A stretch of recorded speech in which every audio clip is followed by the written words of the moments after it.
Alright. Well, good morning, everyone. Hope everybody's having a good day.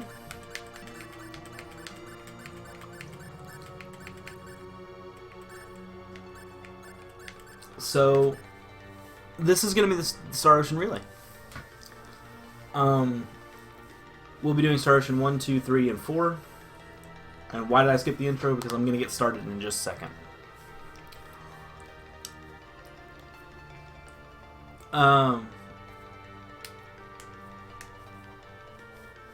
We're going to get started. I don't know what else to say. So, welcome to the Star Ocean Relay. We'll be doing 1 through 4. We don't have Blue Sphere or 5, but maybe someday, Oh, everyone calm down. It's alright. Because I want to get started. I want to get started.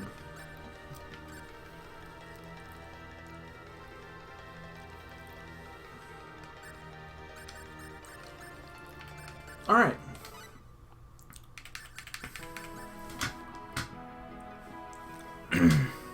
So, without further ado,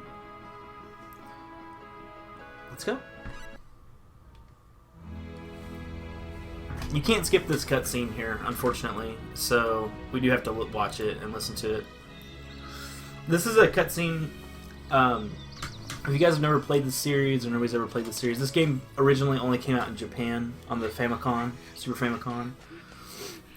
This cutscene in the Super Famicom is almost literally word for word, according to the DJAP translation that I started playing the other day. This is pretty much exactly what happens. This game has almost the exact same story and dialogue from the original game. So, what do you mean? The gameplay is different. The original game was made by individuals who left after Tales of Fantasia. It was a debacle. There was some infighting within Enix and Square, and they split off and made Tri-Ace. So, you jerk! If you've got time to complain about me, unfortunately, the cinematic cutscenes like this are unskippable in this game, so you can't skip this particular scene. Come on, I'll join you. We can all do it together. Unlike in the first game, the triggers are slightly different in some places in the original, so I'll be hitting those. I'm gonna do some replacing and things here. So right here at the beginning, I grabbed these two items. I grabbed this Resurrection Elixir, and I grabbed this Flare Bomb. I need the Flare Bomb for here in a minute when I fight some monster, a boss. Kills him quickly. Interestingly enough, the cutscene triggers are Sheena and then Millie's father here. Let's talk to Sheena and then talk to Millie's father. And we come back up here. In the original version of the game, you just walk outside the barracks and then boom, you're into a fight. These bandits are going to show up. So, unfortunately, this route that I have right now is based on getting a 10% drop, so we'll see a lot of resets, Kappa. We actually won't see any resets. I have a file that is loaded that I'm going to load if I fail to get the drop right outside of town in the same spot I would normally be in. And yes, I'm playing on emulator right now. Eventually, I will be playing this on my PSTV, but because that emulates the actual hardware better, but that's a ways off. Wow. Oh, I got the double hit. So as you saw, Roddick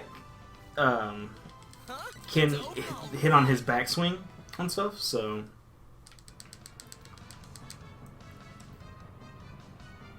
that's what happened there. That's why I was able to hit the Funny Thieves. The best situation you can have happen here is for them to like line up and just take it like men, but they generally don't. Nothing really spectacular going on here, but essentially the plot right now is that we're members of like a town defense force, and these bandits are attacking the town.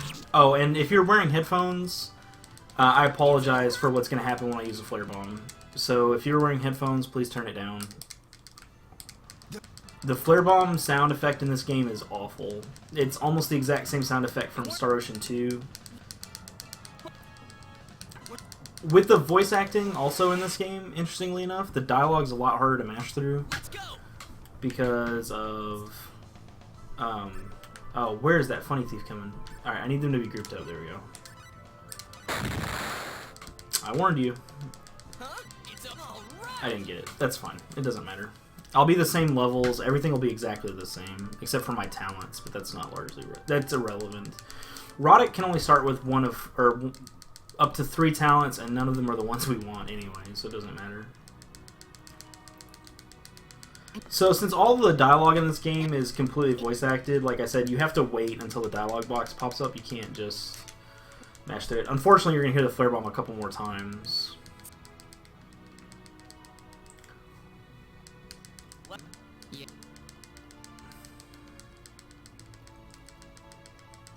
Roddick, yeah, Roddick is Radix. They redid their names. Like, Ronicus is now Ronix instead of Ronicus, which I like Ronicus better. Ilia is not Iria, she's Iria in the original version. Millie and Dorn are actually right, I think. And it's funny because in this game, this cutscene right here kind of makes Roddick look like a jerk because he's kind of telling his mom off. Whereas in the original version, she like wakes him up and he just goes about his business without any difficulty. There's some really strange... there's some very strange, weird liberties they took with this version of the game, and I'll talk about them in a little while.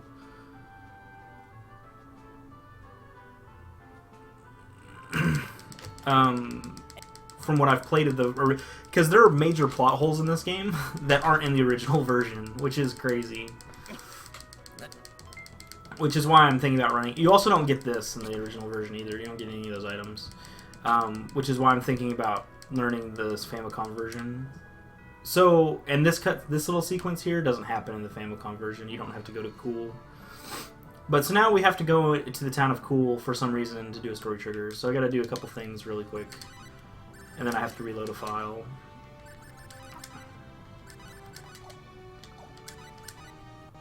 I know that seems a little strange, but the reason we have to do that is because that's exactly what we would have to do for this file. This file has the necklace on Roddick, and it has Dorn out of the party, so we have to do that. For integrity's sake. It's not like it's a huge deal. This route with the item I needed to drop is called the Fanfic X. It's a magazine item that you just get. It's a superfluous item that does nothing, but it sells for 125,000 full. I am playing on the PSP emulator. Let's go. It is a very good emulator. It's probably the best emulator I've ever seen. Not that I've like played with a bunch of emulators. So all you have to do for this town, this trigger, is go into the town and leave. The 125,000 full, it doesn't make anything like super easier. It doesn't really break the game. It just gives you the ability to skip 2 sequences that could take up to 10 minutes.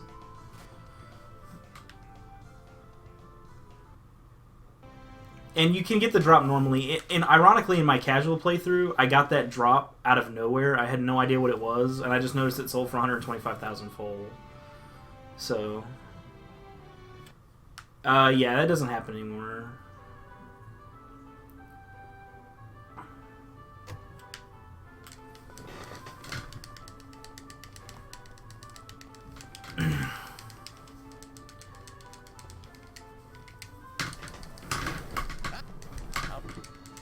So what's happened is there's an outbreak of a disease in a town, in Cool. And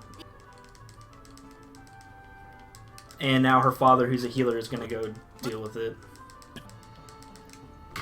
And like I was saying about since the dialogue's all voice acted, it's going to populate the dialogue boxes before I can mash through them, which is not the case in the first game, in the original version. So he's going to go cure it. Or so he thinks. In the meantime. This is the present. Yeah, this version, Zoom Waffle, is a direct copy of Star Ocean 2. Second Evolution and First Departure are essentially the same engine. They are the same engine. They're not essentially the same engine. They're the same thing.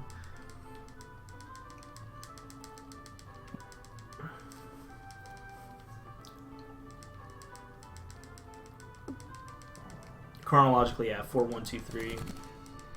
And then 5 is in between 2 and 3. There are no glitches in this game, as far as I know. Is if there.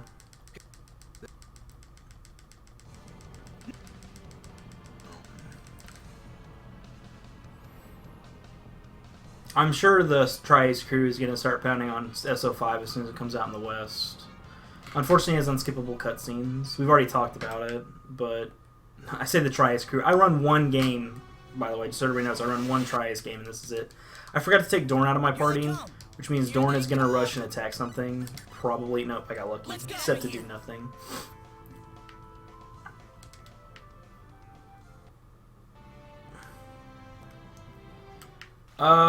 Yeah, I actually don't think the ending of 3 breaks the series, personally, now that I've kind of looked at it more. As a kid, I was really angry. I actually threw my controller at the end of that game pretty hard and almost broke it because I didn't like the way it ended, but, we can talk about that later. I forgot to take Dorn out of my party again. If your characters are in your party, a couple things about running away in this game. Having more than one party member makes you run away slower, first off, because it's based on your level. This is a pretty bad crit. Actually, this isn't going to be a bad crit this time. Also, this game is... One thing about this game's music, there is some of it that is super good, and some of it that is just god-awful. And this is probably one of the best tracks, in my opinion. So what we're doing is Millie's chasing after her father because he said he's going to die, because the disease is uncurable, and it turns people to stone. You can come back to this house later when you come back through Cool, and he's still standing there. It's really funny. I'll take him out of my party before I go to Mount Metorx, yeah. I have to take him and Millie out, actually. So Millie's going to go to Mount Metorx now, and she's going to get an herb that she thinks will cure the disease that's afflicting her father.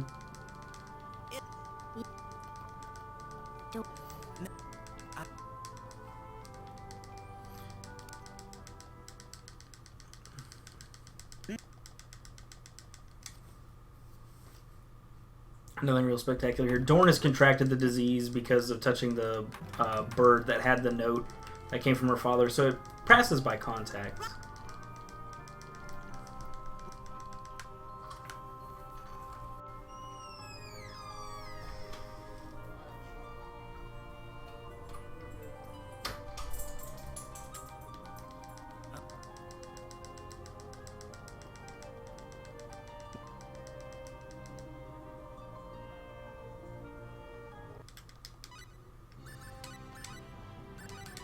I have to have Dorn out of my party now.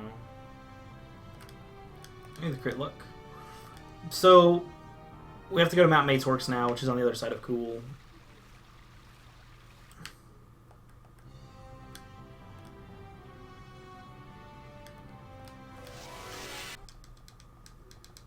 Yeah, actually, Spectacle G. That's because, that's where that idea comes from. Retreat! This actually plays off of what happens in 4. Which we can talk about when we get to 4, but there are some characters who actually are the ones who settle on Planet Roke in 4. That's where this all comes from. It's all supposed to... It was supposed to tie everything together. Like, tie the past to the present, essentially. In, the route that doesn't pick up the fanfic, which is just like a normal playthrough, you pick up almost all the treasure chests in Hot, or in Cool, because you need them. But we don't need them because we have 125,000 full sitting in our inventory, which sadly is not enough to buy all the items we need to buy for item creation. This game has, of the 4 games, this one has the worst item creation. You have to make so many items in order to do the strats. It's incredibly frustrating.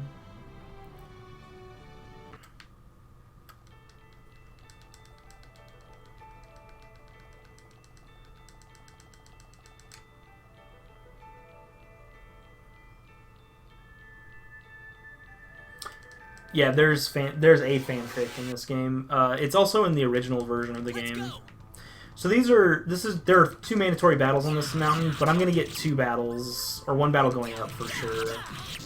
And you'll notice I kind of wiggle back and forth, and what that does is if the enemy attacks, he can't hit me. Because these guys can't kill you at this level. And you notice I got 2 levels off of that. If I was normal, I would not have. If I had other people in my party. Experience in this game is split amongst your party members. I should play Blue Sphere, but I probably never will.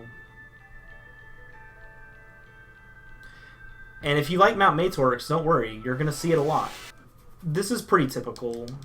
Let's go. Let's go. Ow. You can die right there as well from that battle. That battle's scary.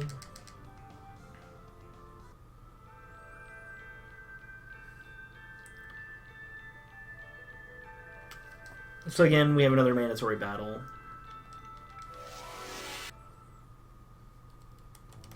Let's go. Got the line up. Nice. Perfect. Wish they could have lasted. Too bad that never really happens. But that's perfect. You want him to line up there and hit him exactly like that. Great fight. First Departure. This is Star Ocean First Departure. It's the PSP remake of the original game that never came out in the Americas, which is very unfortunate because the first game is fantastic. It's very good. The original version. Like I said, there's some plot holes that I don't know if they take liberties with in the translation to clear up, or if it's just because they... I'll wait until you see Star Ocean 2 here in about 3 hours. Hopefully it's not that long. Hopefully I have really good item creation and we don't have to have gearless struggle with that. Alright, so we have another unskippable cutscene right here. Again, the animated cutscenes are unskippable, so enjoy.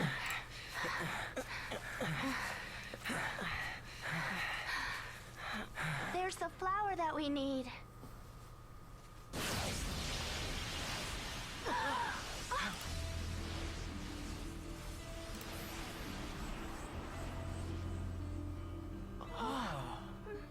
I thought there wasn't supposed to be anyone here. There weren't any life forms here, Captain, when I scanned the area. Who are you? What do you want? Have you come here to take the herbs away from us? Where did you come from? Look, you don't have to be so... Stay where you are! so afraid. That didn't work. Who are you? Where are you That's from? pretty much Your it, dress Gaston. really weird and I don't trust you! Well, you see, my name is Ronix J. Kinney. How can I explain this so it makes sense? Captain, Huh? allow me. Maybe next year we'll have Blue My name's Sphere and Millie Integrity and Celeste. Faithfulness. And please, before you say anything, I want you to know that I think we're Integrity and not alone. Faithfulness We're is here going to be help about you. 7 hours long. So this cutscene in particular has a lot more explanation in the original version. They take a lot longer explaining like what Dorn's sickness is and things like that. And she says, she also specifies how long ago she scanned the area, which was 30 minutes before they came down. Which makes no sense, but whatever.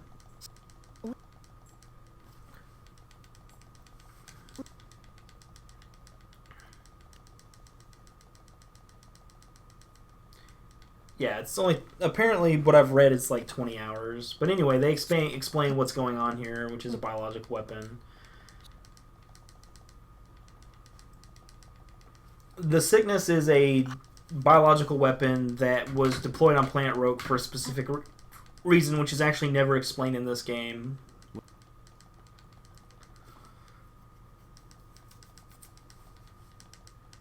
The reason is because there's a lot of spoilers that go into it, but we'll get there anyway, and I'll explain it. I'll explain why.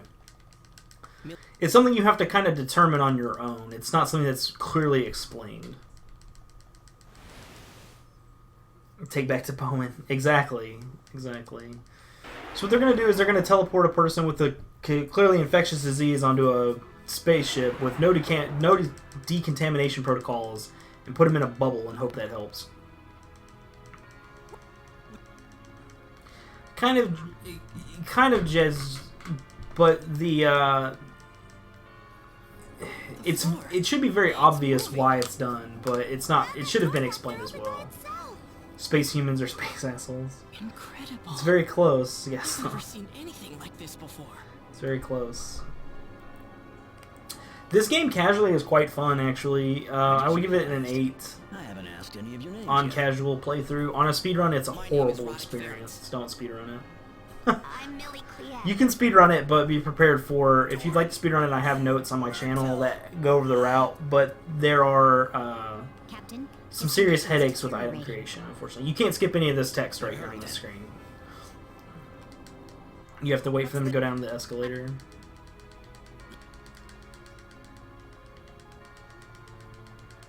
Yeah, the UP3, they pretty much say what will happen is if they break the UP3, they're gonna not let them go back to rogue, which will prevent them from actually breaking the UP3. The battle system in this game is actually much easier than the battle system in 2, because Ronix gets Dragon Roar, and Dragon Roar is really good. Dragon Roar does multiple hits, and it kind of breaks up his overall damage into 3 hits, but at the same time, it definitely deals more. It does more damage overall than like a Spirit Strike or something. Spirit Strike is also a very good ability. He doesn't get Mirror Slash, unfortunately, or Swords Dance. I don't believe. I think you get 7-star Blade, which is very similar, but you can't in this version of the game. We can't in this speedrun. Pear into peaches! Very close, yeah. Yeah, they definitely break the UP3. And they do talk about that. So, in the original version of this game, this is actually 3 separate battles instead of 1. I got blocked. That's really scary.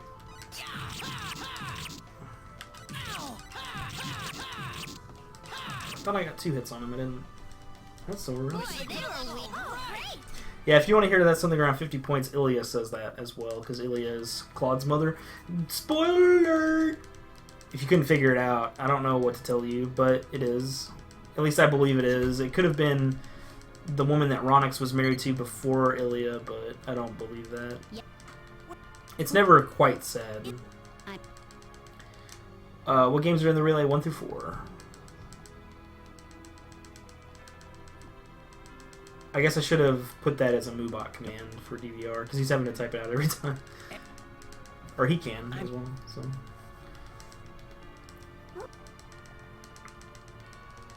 I actually really like the characters in this game quite a bit. This is not Zareth, unfortunately. I do intend on actually learning the route for the Star Ocean, for the...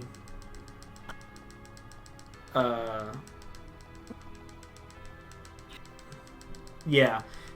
Sweet Ash, there's a conversation that Ilya and Ronix have about his wife dying of an illness. And Ilya is clearly in love with Ronix. If you can't catch that from what happens in the game, I don't know what to tell you, because it's very obvious. Because when Millie's talking about Mavel, Ilya pretty much loses her mind and starts raging about it. I'll point it out. This is a really bad Calnus. I don't know what's going on. My mashing's not very good today. And my hand's already starting to hurt, which is unfortunate.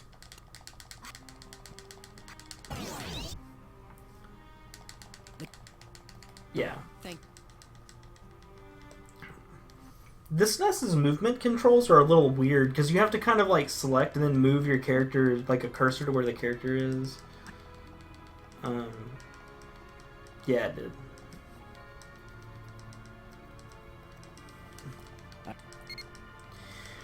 The party members in this game, we get no additional characters. We use the 4 characters that are standing outside of Dorn's Tube right now. And in fact, most of the game is just Ronix and Ilya, or Roddick and Ilya. We use Millie for 2 boss battles, and that's it. Technically 3, because Reverse is 2 boss battles in 1.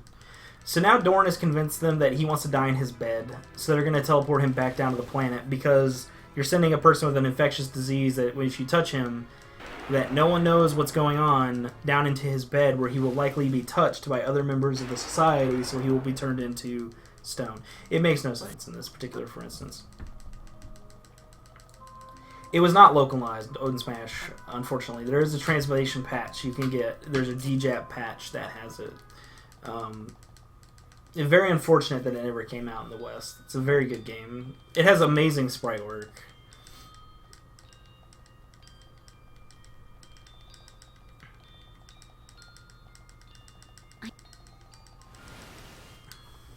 It makes sense, Flame Kitty.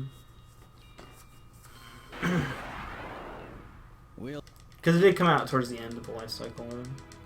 There is almost always a music box. So this is a moment ago when we fought the rockworms on the airlock. Its body disappeared when it got some of Ronix's blood on it.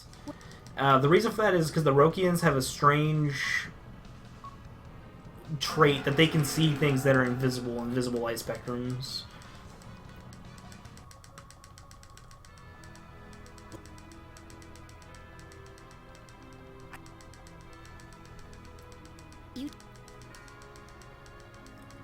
And you notice the planet that blew up at the beginning of... Well, you didn't see it in this. In the original version of the game, you can't actually skip that opening cutscene. But there's a planet that was destroyed at the beginning of the game by some individuals.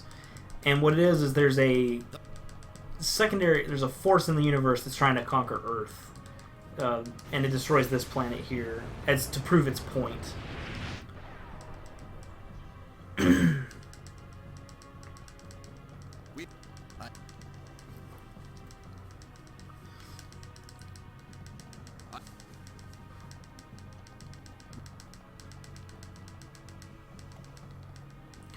So they're telling us that they're the ones who infected the planet Roke with this biological weapon, and yeah, bad stuff. My nose is killing me. I don't know why my nose is so itchy today. And now they're going to quarantine off Roke because there's nothing they can do.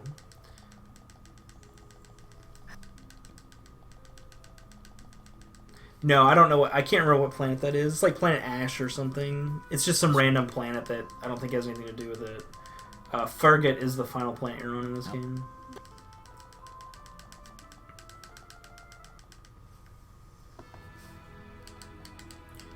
Pretty much. Ronix decides they're going to go to Planet Styx, which in the original version translates to Planet River, which is what Styx translates to. I think I doubt the Japanese have a word for Styx, since it's a Greek and Roman word. But they're going to go there and they're going to use something called the Time Gate. And the Time Gate, if you've played Star Ocean 3, it takes you back in time, or it's a gateway to another dimension or whatever. And it's really funny because Ronix is like, we're going to go there, we're going to talk to the Time Guardian. The Time Guardian is totally going to let us go back in time. It's going to be great. Because you see in college, him and the Time Guardian were roommates. And the Time Guardian needed help on a paper, and he's like, "All right, I'll help you out, dude." And he helped him get past, third level algebra or something. So what happens is you go there and you ask the Time Gate for help. And in the original version, Ronix is like, "Hey, bro, we're trying to save the world." Planet Stream, yeah, sorry, yeah, Planet Stream. So what he does is in the original version, the Time Gate is like, I can sense that you're trying to save thousands and thousands of lives, so I'll help you out. In this version, the Time Gate's like, I'm just going to grant your request. Good luck. It's like, okay. Yeah. I am the gatekeeper. Your request has been granted. Which makes... And the Time Gate actually explains you can't take your stuff in the past, not Ronix, which makes no sense, so... To leave our weapons and communicators here before we enter. If you bring them along, you'll bounce off the gate. Well, here we go. I hope that we're not making a mistake by entering the gate, because once we go inside, there's no turning back. Yeah, I'll be getting the PS4 port of Second Evolution and playing through it on stream, but... I don't know why I have the original copy. I have a copy of the original game in mind.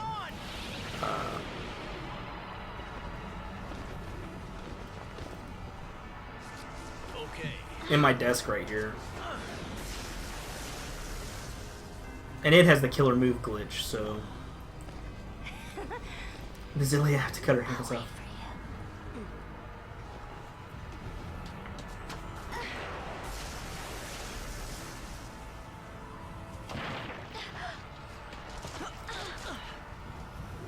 Thank you, Roddick. Are you sure you're all right? Yeah. In the PSP version, Ronix is kind of like a big deal.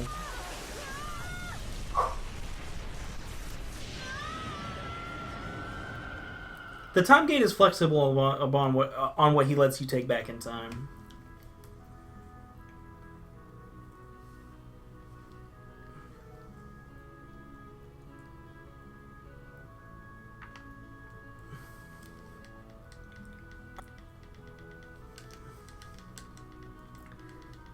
Kind of sort of that crit luck. It kind of is. So there's a little dialogue selection here that we need to select the second option. It's a little bit faster. You're right. I didn't do it though because I'm bad. And they laugh.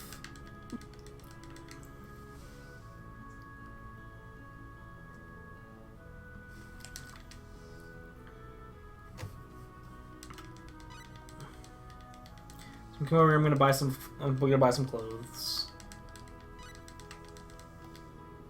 Because we didn't have to leave our money behind either, or our inventory. And in the PSP version, or in the original version, if you buy her those clothes, they fit fine. In this version, no matter which set of version of clothes you get for her, they don't work. Which makes no sense. So she just goes in what she's dressed in, even though her costume just changes eventually. So, whatever.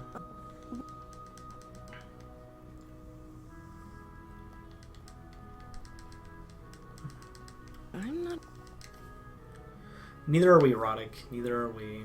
So that little boy NPC that's running around is a troll. He can do that. That cycle is random. So he can just like run in front of you, and it's so silly to get stuck there for a second in a run. All right.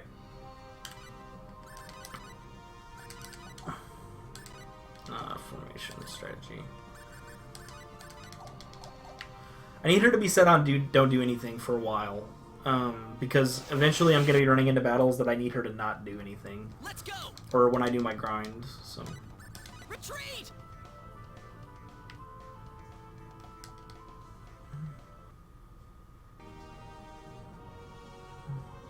I don't know, Flame Kitty. I haven't gotten that far in the second version. I'm only to Portmouth.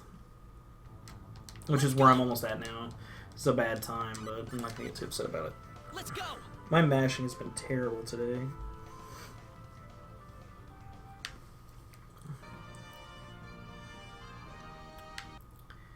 Okay, so this is where we're going to meet Cyuss. Cyuss, the not wanting in our party Cyuss. Cyuss is essentially a erotic clone that's not as good as far as gameplay is concerned. So what we're going to do is we're going to get him where we have to have him and then dump him. We're also going to exploit a trick. And I'll explain that in a little while. I hope Cyuss doesn't have cooking or art. He shouldn't. He usually only comes with 2 talents. And he has to come with animal instincts or we have a problem. I should have saved, but it's okay.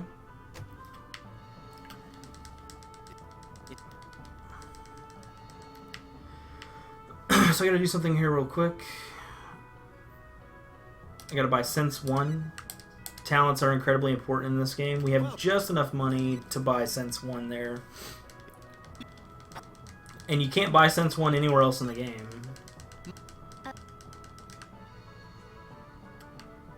In order to advance, you have to take the job. He tells you you don't have a sword, so we gotta go buy one.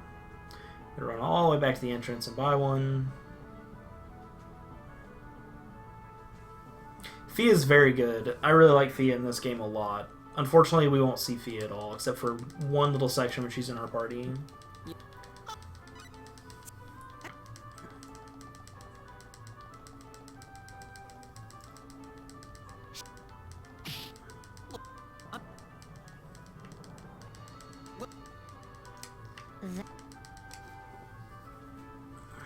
I hope he comes with animal instincts. If he does, I've never had a run die to that, but it could theoretically happen.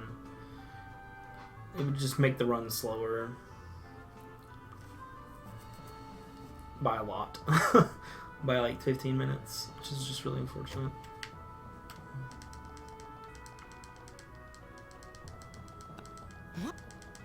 Yeah, I really like Theo a lot. There are several characters in this game I like quite a bit. Like, I like Ilya, I like Ronix, I like Roddick. Roddick's fine.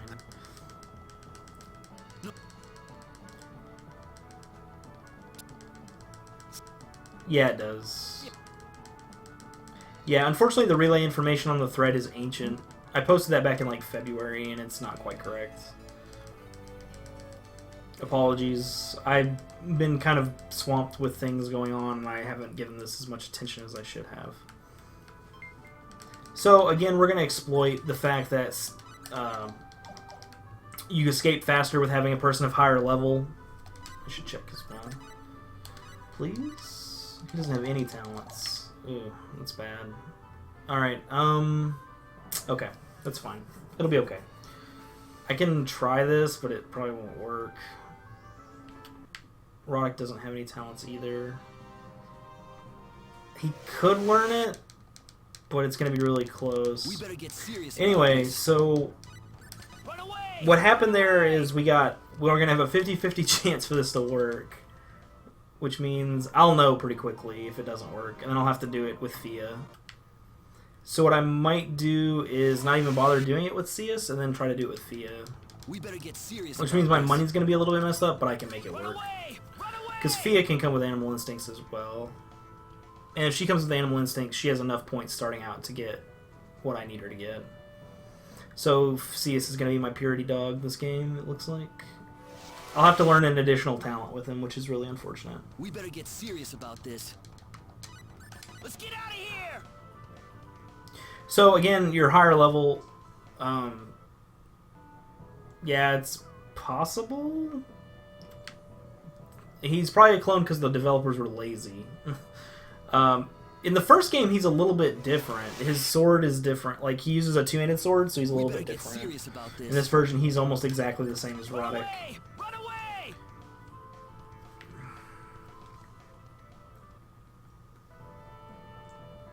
When doing a run, you should, if you're just doing like your first few runs, you should be saving before you get Cyuss to make sure that he has animal instincts.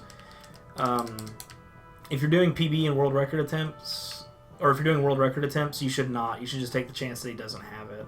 Because it's like a 75% chance he'll come with it. That's the first time I've seen him come without it in a We better long get serious time. about this. Run away! Run away! Theoretically, he could learn it right after I do Scout for the first time.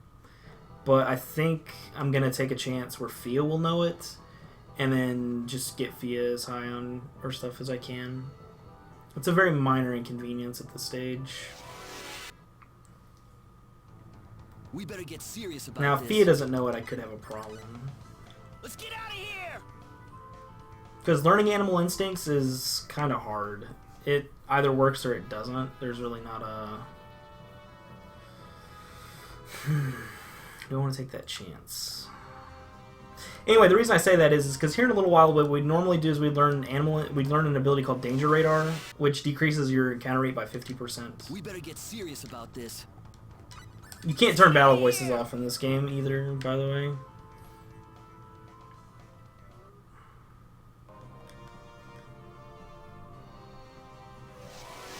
I think I have a save file that's in the middle of item creation, We but I'm better not get gonna serious about reload this. another file. Run away! That's Run fine. away!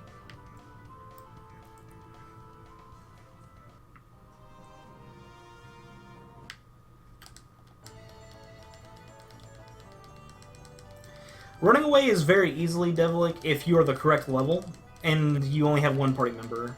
Otherwise, you can't escape. So it's very iffy, actually. What? A couple things I need to do here.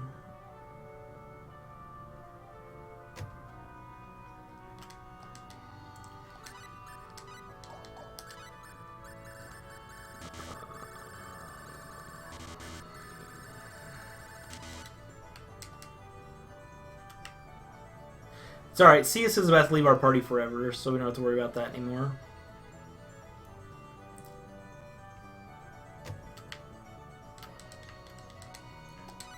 How do I fix this? I'm not really sure how to deal with this, honestly. Flair bomb.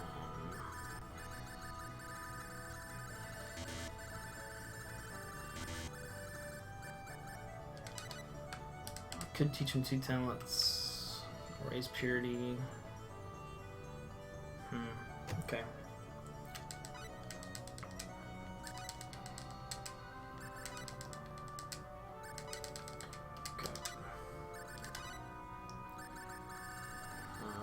What we'll do is we'll get Danger Radar, Cooking, go Specialty.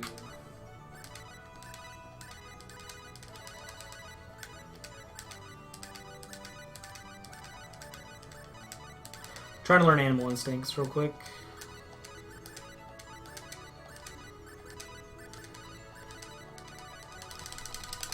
Unfortunately, it's highly unlikely.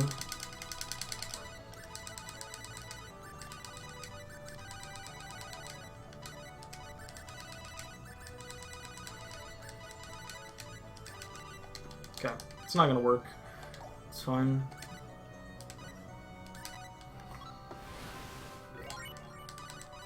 So I need to learn one talent with Cyuss here. Where's cooking? Alright, so purity. What else do I want to do here? Bear with me for just a second. I'm trying to figure out if I can learn another... I can't learn that.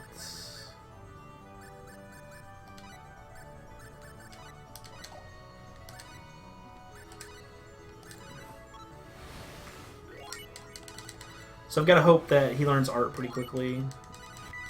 Okay, he did.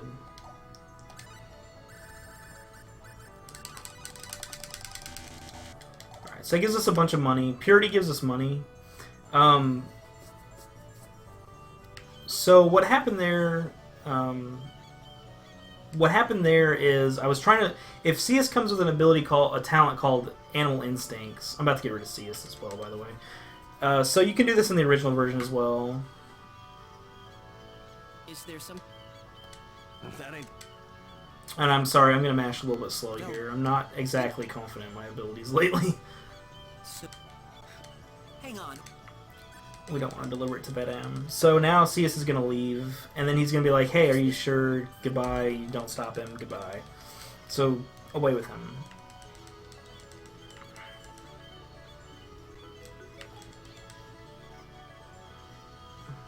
There... Alright, and I'll explain here in just a second. So, what happens there, that guy says... So what I was trying to do with Cyuss was learn Animal Instincts. If you don't learn it in the first few attempts, it's not worth trying to mash through, and you should only level him to level 1 and try to learn it. And the reason for that is because if you put him to level 10 and try to learn it, you can increase your encounter rate by 50% rather than reducing it. So you don't want to do that. So you just want to take the chance of getting a 5% increase rate. Then when you learn... So what I did there is I learned 2 talents instead that would give me enough points to get his purity level 8, which gives me 50,000 full. So I have an extra 50,000 full now. So when I get Thea here in a minute, for the little bit I have her, I have the ability to learn animal. If she has animal instincts, I can learn danger radar and decrease my encounter rate. It's kind of a pain in the butt when it happens this way, but you can work with it in a marathon run. In a speed run and a regular attempt, I would reset. But in a marathon attempt or a relay attempt, I would just go with that backup. So Cyuss, I learned 2 talents with him. I learned art really quickly, which is amazing because Cyuss is terrible at art. And then secondly, I learned cooking very quickly, so it didn't really cost me that much time. The second thing I did was I dumped Cyuss, because you can go and do Badam's errand, which go get an item from the weapon shop and take it back to him. But instead what I decided to do is you can go talk to that guy at the port to find out about the boats. And you can choose to not deliver it and then dump Cyuss immediately. Cyuss is completely useless in a speedrun, even if you got him. He doesn't do enough damage, and he requires levels and stuff, and it's just not worth it. The second thing I did is there's 2 options there. Number 1, you can go to the Velka pirates base and kill them and get Perici, and get access to Perici. Or you can go rest of the inn 20 times, which passes 20 days, which allows the actual forces of the king to deal with the Velcut guys. So what I'm doing now is I'm resting 20 times, which in the regular route that doesn't get the fanfic, you can still do this because we manipulate our money. But in this route, it's much easier because we have the fanfic and we have purity. They get purity with Cyuss as well, so...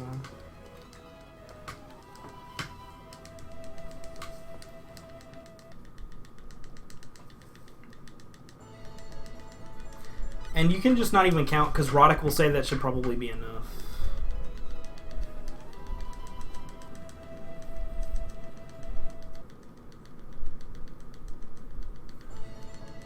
The time estimate for this now is probably 3:15. I lost quite a bit of time there. And depending on item creation, it's kind of variable.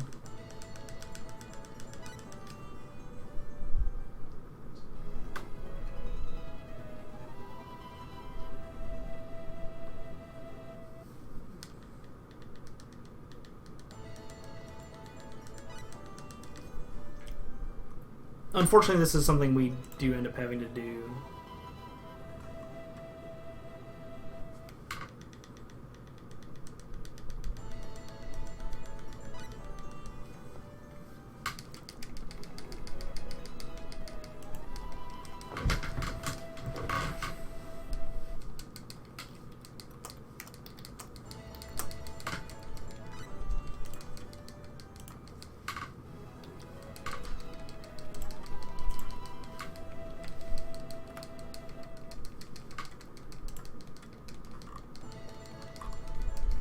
And you just wait till Roddick says something, it's fine.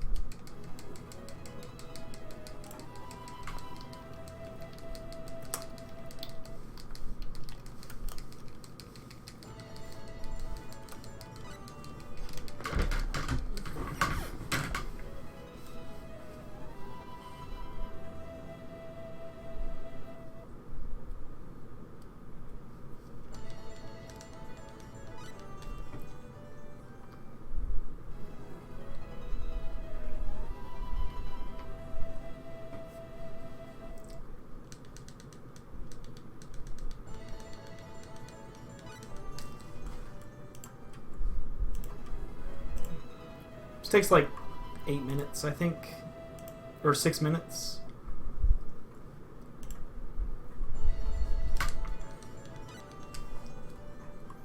This is by far the most boring part of the run, other than item creation.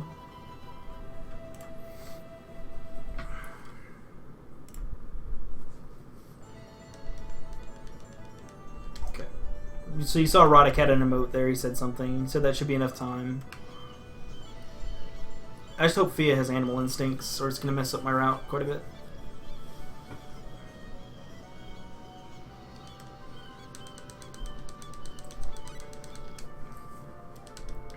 So we're about to get Fia.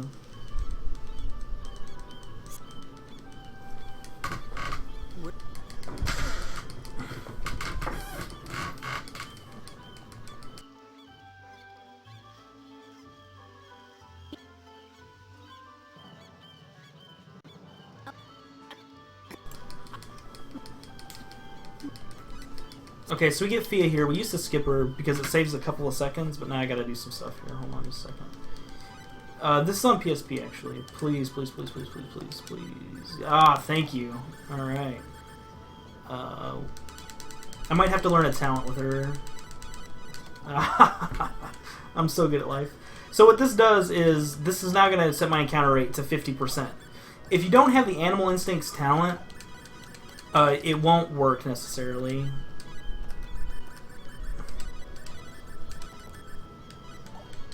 Okay, so one thing you guys want to be prepared for is, again, more flare bombs. I'm gonna get Roddick to level 10 here, which is gonna make my life a little bit easier. And you'll see that I get fewer encounters now. Now that my encounter rate is set to 50%, I'm gonna get significantly less encounters, and here in a little while I'm gonna make some items in the item creation coming up. That's gonna set my encounter rate even lower. So we didn't lose quite as much time. Let's go. Oh, this is the worst encounter ever. I hope I don't die. I can't die here. I need to not get comboed. Sorry, everybody, this is gonna suck, but I have to use 2 flare bombs in this battle now.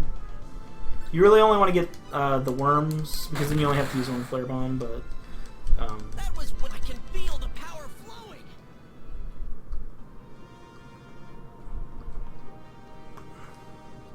Yeah, I got a couple level ups there. The reason I want level ups is because a couple of things I want. I want to have a few more talent points, and I want to have Roddick at a level where he can actually escape from battles. That's a big deal. Let's Okay, go. this is a good fight. I'm gonna fight 2 battles. I get 6 flare bombs for safety because of stuff like this. Goodbye. Wish they could have lasted. I can feel the power flowing. I bought a PS4 to play just a few games too, Mike. Luckily, they released Darksiders 2, the Definitive Edition, on PS4. Which, by the way, if you guys haven't played that, I would recommend it. It's a fantastic game. It's super underrated. It has great music, it has a great aesthetic, and it has good gameplay. Okay, I got surrounded, so I'm actually not going to run from this fight, which is really crappy because these guys take 2 flare bombs. So I have to kind of make this work. The reason I'm not going to run is because if they surround me and start attacking me, I will die. and there's nothing I can do about it. Even with the armor I stole from Fia, you notice I stole all the armor off of Fia, I still can't survive those guys. I gain an extra level, which is unfortunate. Yeah, you can get it on Steam as well. I had some problems with the PC version, unfortunately, Spectacle, which I'm not going to get into. It's just probably my video card, but... And Dark Cloud 2 is on PS4, and also Rogue Galaxy, which I also speedrun, is on PS4. Darksiders 2 is a little bit better, but that's another topic for another time. So I got an extra level, which is not a good thing, but not a bad thing. I should already have Sense 2. I always forget that I already have Sense 2. And we have to buy every talent in every town, so...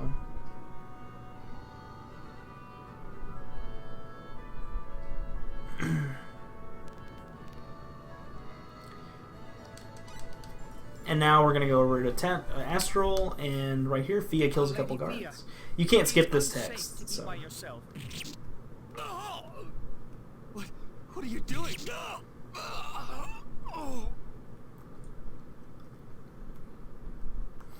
It's not unfortunate, Chillrocks, it's just weird. It's going to make some of my... I'm going to be a level lower later because of some stuff I'll go into here in a little bit when I have to grind. Getting a level up, it's actually just really fighting another... It's really fighting another battle. That's really the slowness there, Chillrocks. Especially that battle. If I hadn't gotten surrounded or surprise attacked, I wouldn't have bothered fighting them. I would have just run away. But unfortunately, I couldn't. You need to be roughly level 10 to escape from the battles here. A little trick here is to be as close to this guy as possible.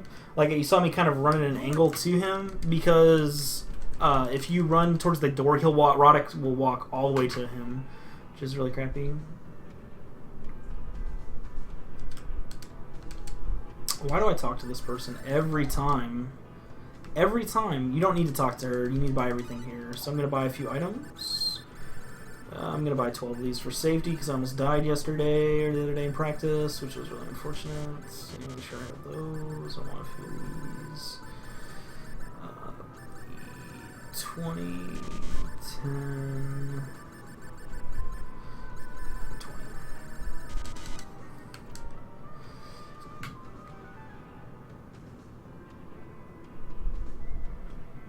SO5 pays for money. Yeah, it's pretty good. So, you can go break Fia out of prison right there. Unfortunately, we're the biggest jerks in the universe, and we don't care about them, so we just leave her to die, which she does get executed, unfortunately, if you don't go break her out.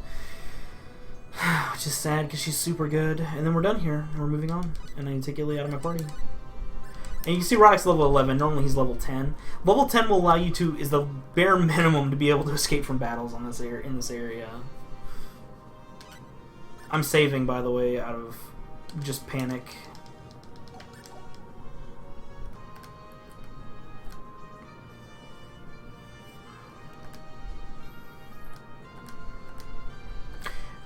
In my original route, when I first routed this game, it wasn't just me, it was a collaborative effort between myself, Expel Sword, 84, I think. Oh god. This is why I'm glad I saved, because I'm dead. Probably. I can get paralyzed here and be dead. That's so scary. That fight is terrifying. And level 11 makes your defense high enough to where these things on this continent can't just murder you to death, so it's really nice. So Fia, even though Fia is not in my party, I still get the benefits from her danger radar, so it still gives me 50% reduced encounter rate. Retreat! Preferably, you'd have that when you get Cyuss, you would get it there, but you can flip them like I did. It's just that it makes the problem where you have to get,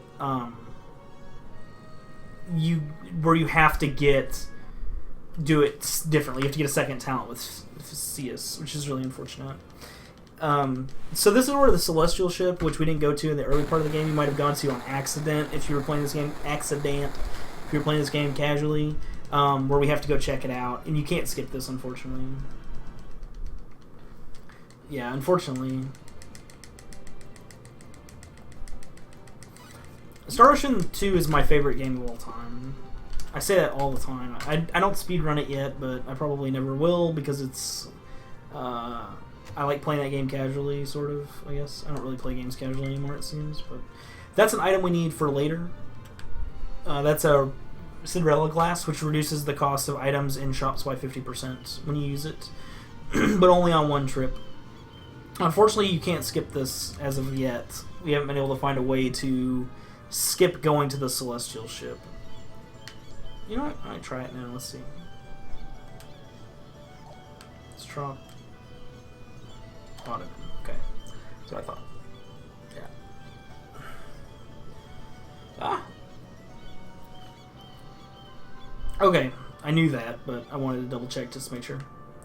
Alright, so now we're going to go to the Celestial ship, so we get to climb over Mount Metorx one more time, and then we're done with that place. Unfortunately, getting Danger Radar with 2 individuals and using Scout to lower your encounter rate does not reduce it to 0%.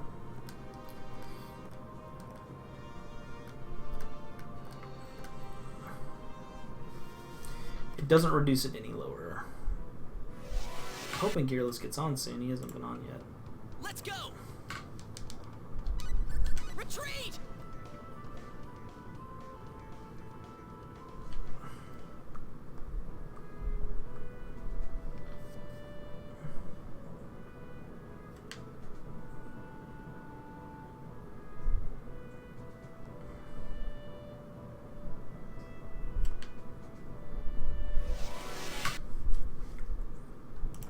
Let's go! Let's go!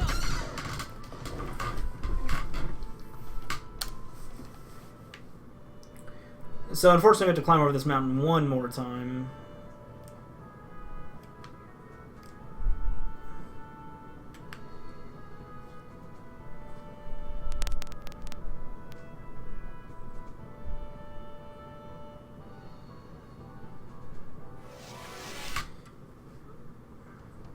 Let's go! Let's go!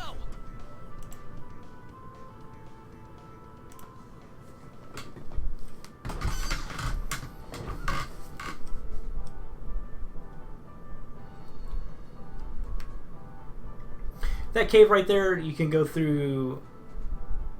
Sounds like a very unfortunate game so far. Let's go. Retreat. Yeah, you'll hear that quite a bit, unfortunately. We don't fight any random battles at this point in the game. Yeah, our RNG is absolute killer in these games, which is really frustrating. This run's actually really cool if you cut out all the item creation. I mean, it's very basic, but it's not a super difficult run to learn. It's not a super difficult or long game. There are two difficult boss battles, which are the 2 stressful parts of the game, other than item creation. Which has made me say some things I regret on my channel about things that I shouldn't say words like that about. This game is very fun casually. If you just have time to kill and you just want to play through it, I would recommend it. Let's go! It's very... And it even do the item creation just to break the game in half, because it's fun.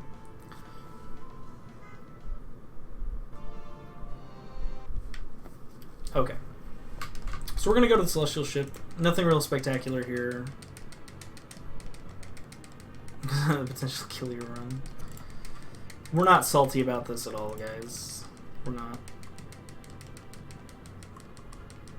Okay, go away.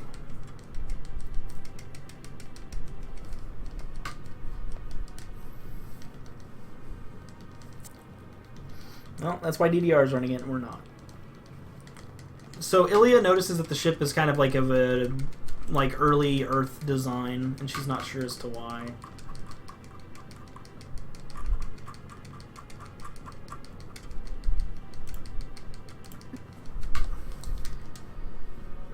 And it kind of bothers her a little bit throughout the game.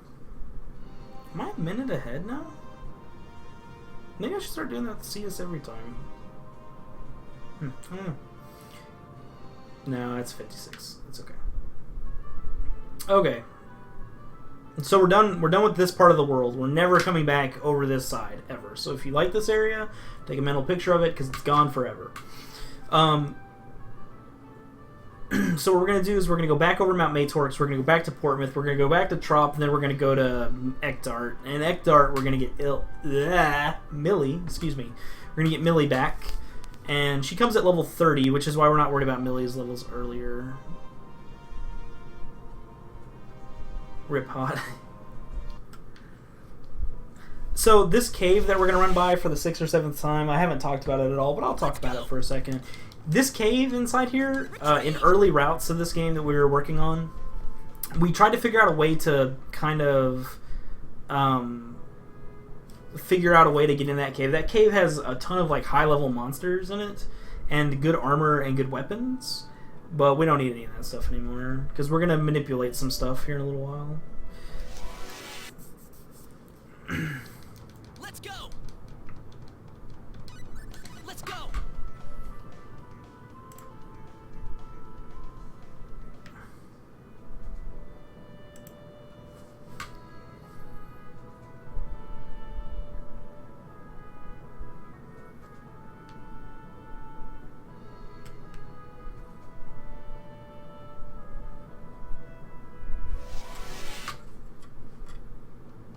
Let's go.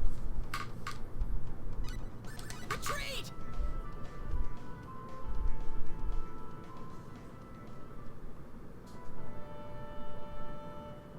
Shoot.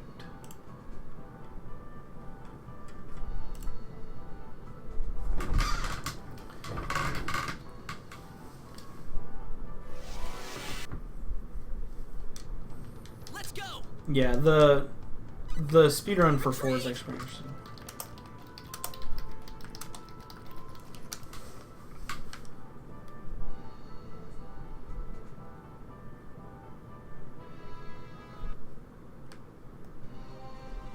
Too many stars. 2 out of 5.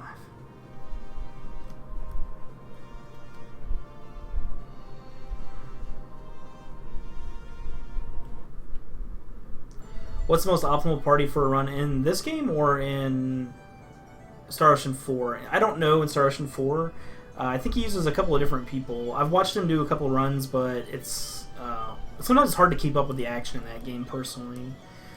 Even with good commentary, because it's so fast-paced for an RPG. Yeah, I'm going to start working on... There's already a route and a run for Super Famicom version of this game. So I'm going to actually probably go and learn that as well at some point. I know DMC Aether and I were talking about it a couple days ago.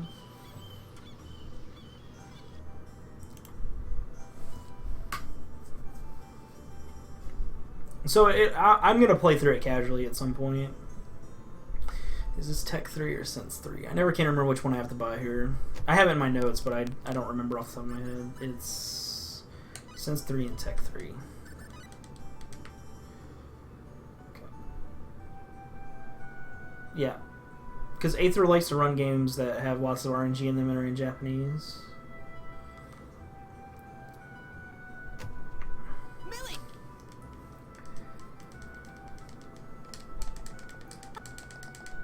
Edge Maverick, how much more on Edge Maverick? Where's the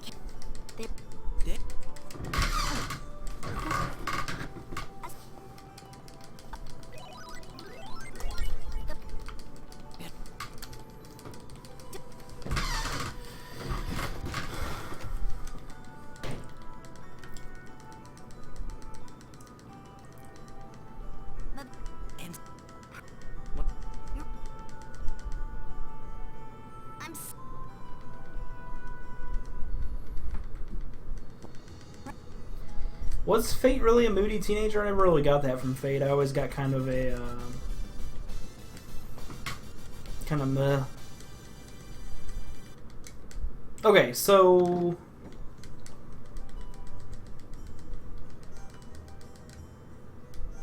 This is on PSP. So I switch in Millie, and I use Millie, because Millie's level 30. She can run away from battles on this continent. Roddick cannot escape from battles on this continent. At least not yet. I am going to save, because if I get surrounded by a certain encounter, Millie will die.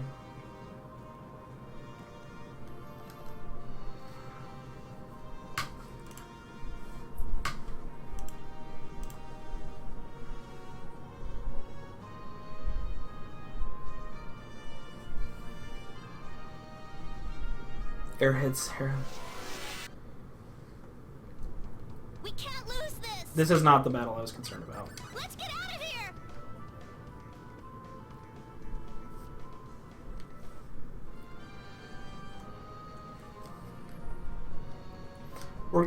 Coming up on the item creation portion of the game, so everybody just be excited, I guess.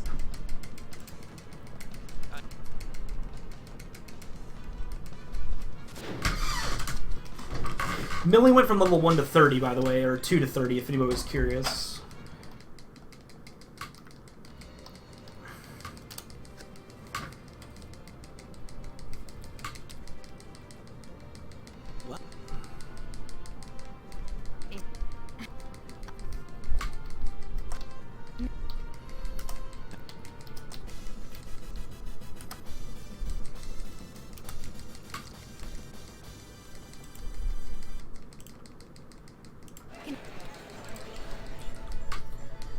Creation, yeah. Well, Sweet Ash, you might say that, but wait until you see the... Or Sweetie Ash, Sweaty Ash, whatever. Sweetie Ash, I don't know, I can't say names.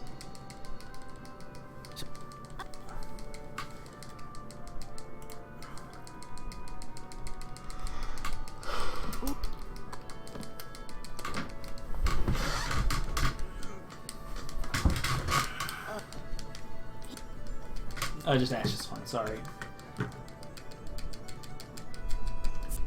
So if you have Cyuss here, it is Lycros, I'm sorry. I've been meaning to get a new chair and I just haven't done it yet.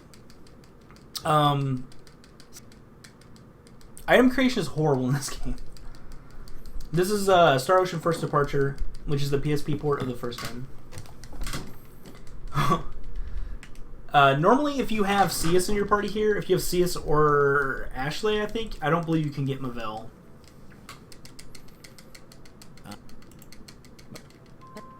I don't know about Ashley. I didn't get Ashley in my original playthrough. And we're not going to get Mavel because it adds about 2.5 minutes of dialogue to the game. Well, Ron. But... Take care. Bye. Bye, Mavel. Bye-bye. The story with Mavel is that she found the Eye of Truth or whatever, and it allowed her to swap bodies with someone else to become very powerful to avenge her family's deaths.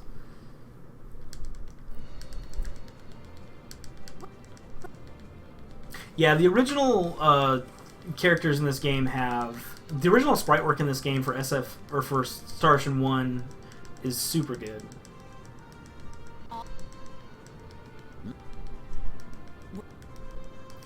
Yeah, Fia is super good. I would go that route if I were playing this game casually again. So I gotta buy some stuff, of course, because we have to buy things. You can get Fia with Cyuss. You just get her. You get her at the end of the game. Pretty much. I already have Tech 3 as well. You get her after you save your father. If I remember right. I could be wrong. What am I doing? I could be wrong. It's been a while, so I play this game casually. I don't need those. I can go buy these here though, real quick. I have enough money. Where's my Lizard Flask? I need 15 of these guys. You can see how my money has dwindled to like nothing.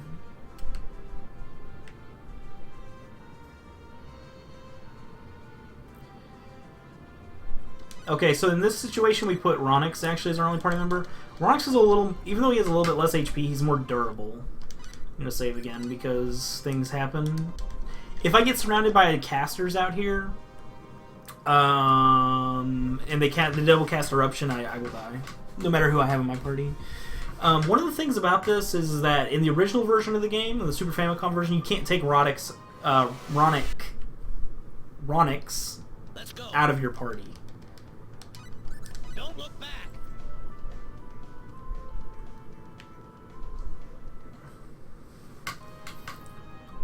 In this version, you can. So Mavel's okay. Alright, so there's going to be a ton of stuff going on here, and I'm going to try my best to explain them without getting lost, because I have to remember a ton of things. Okay, so the first thing is we're going to learn talents with Roddick, Ronix, Millie. Ilya's not really going to do anything right here. But there's a lot of stuff that's going to happen, and I'm going to try to explain it as best I can. Alright, so the first thing is we need to go into Ronix skills and we need to learn some skills. Oh my god, the god pattern, the godness, it's great, okay.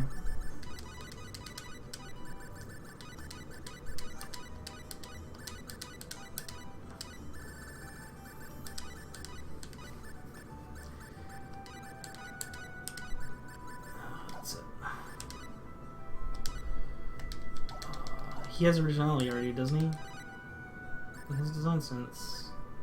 Cooking and music, then. Sorry, I'm having to think a lot of things at once here. I need to learn tastes, which he can learn. He can't learn musical talent. No, he can't learn taste. What am I doing? I need to learn the 2 music talents. So you need to go to item creation, appraising.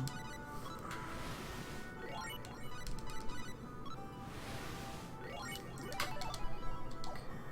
go to learn skills, we come over here. He has nothing. Oh god, stop. Stop what you're doing, dude. Training. Aesthetics. Life detail. Okay, let's go. Millie needs to go to 8. Performance, music knowledge. 9.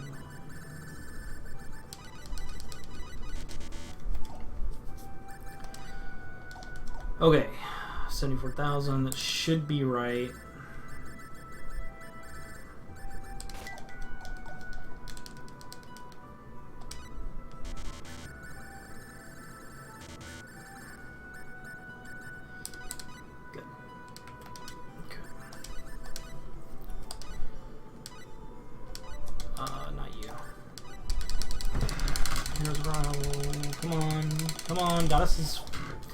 Okay, I need to learn a ton of stuff. I'm sorry, it's very hard to explain this while I'm doing it. So what I'm doing is I'm going to be learning talents as well as certain songs. That's not what I want to do. Oh my gosh.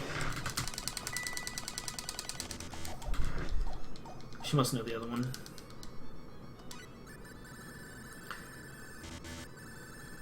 We do beat this game with music.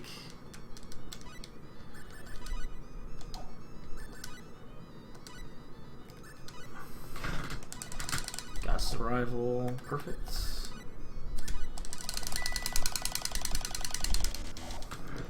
I have to learn both music talents with Ronix now, so give me just 1 second. So the way I'm learning, we're learning talents to get extra skill points. Every time you learn a talent, I need to get into level 4 anyway. And I'm getting certain music. I'm getting certain music that I have to. Thank you. I'm sorry again. I apologize, everyone. It's very hard to. There's so many moving pieces here that I'm trying to remember everything I need to do.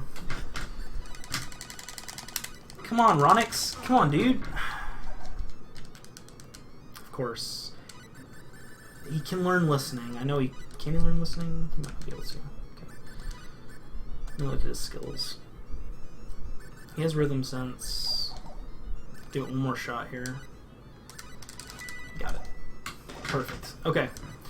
So now what I need to do is I need to get his crafting up, which requires these other things, and then I need to get his alchemy up. Luckily, Ronix came with the easiest talents. And you get his alchemy to level 9. 8.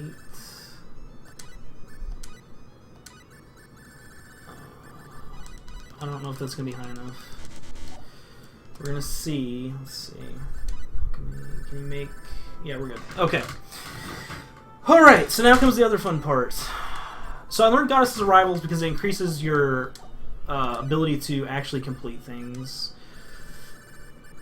I still have a lot more item creation to go. Final one. I need to make 3 of these.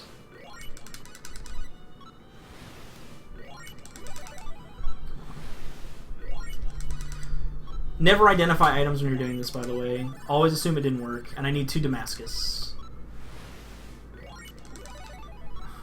What is happening right now? What is going on? Okay, that's fine. Art. He doesn't need art. He has art. Rhotic. Now I need to learn 2 talents with Rhotic. I need to learn all these talents with Rhotic.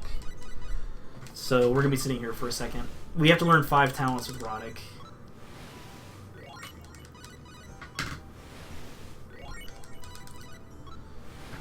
I don't need these to succeed. I just need to learn the talents. Exactly what I mean, Casino.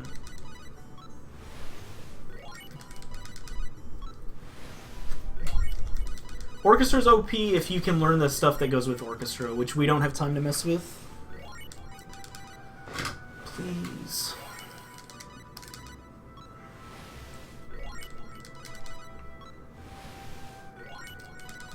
There's one.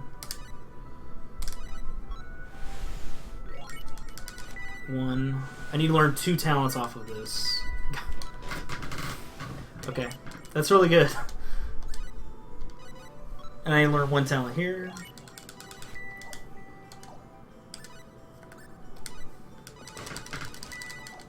Okay.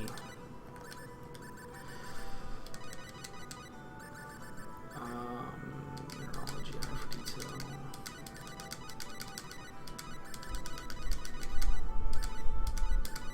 Smithing.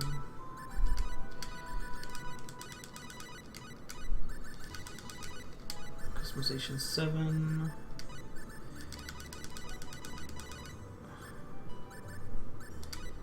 Crafting's 8. It's all good.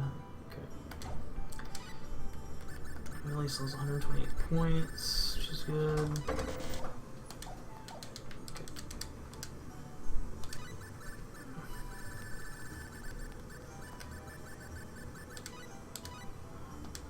Alright, 600,000 may seem like a lot.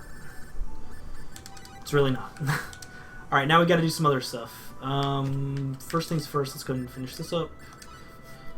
I'm going to be learning some music here with the Silver Trumpet. One of them is Devil's Aria, which is the only one I need because I don't need the other one now. I'll pick up my Conductor's Batons and we're done in here. Devil's Aria summons a monster that's a boss monster of a certain level of your music. And we're going to fight the level 9 boss and the level 4 boss to get levels. Here just a little bit. I have rubies. I need iron. Okay, we have iron now. We need to go to specialty. We need to go to music. Form. Goddess's Arrival again increases the chances of success. So we need to come over here. We need to go to customization. I don't want to do customization yet. I want to do crafting first. We're going to do rubies.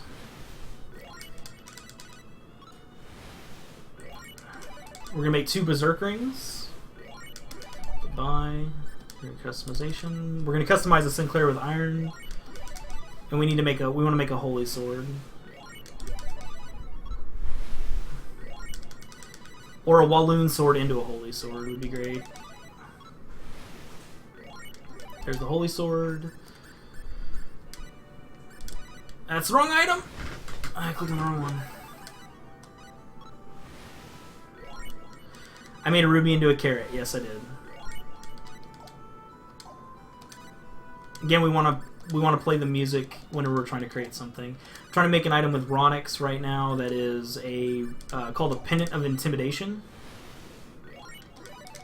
Did I just make a ring of resistance? It's really good. Did I make 2 ring of resistance? Okay. That's okay. It's all really, really good. And now we need to make a experience card. We need to make 1. And then duplicate it. Survival card. Experience cards double the amount of experience you want. You get.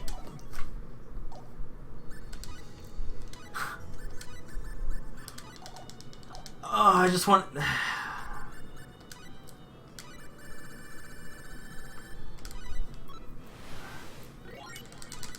Alright, I gotta make 4 more of these. So 1... 2...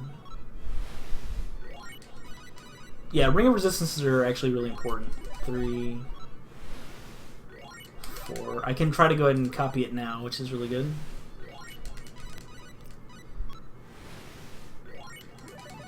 I need to make a couple more of these, actually.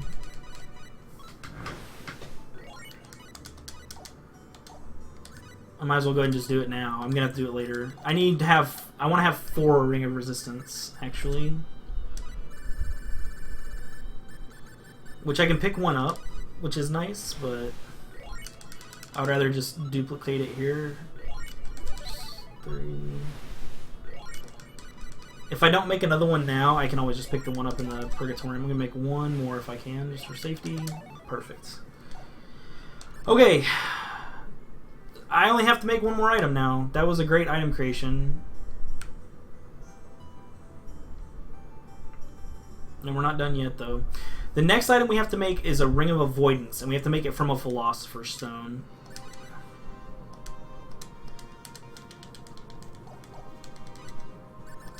So it's kind of hard to make. And it can only be made by Ronix. Ring of Mental Power is not what we want. Save scum time, exactly, unfortunately. Unfortunately, this is the worst item to make, because you only have 1 stone. I could make more stones, but...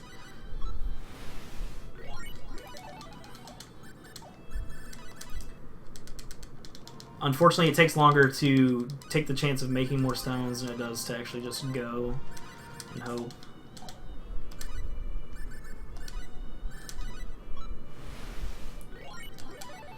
Oh, the Mind Ring has the same model as the Ring of Avoidance. I'm sorry, everyone, I know. I know the song is annoying, but it increases your chance by creating an item by like 35%.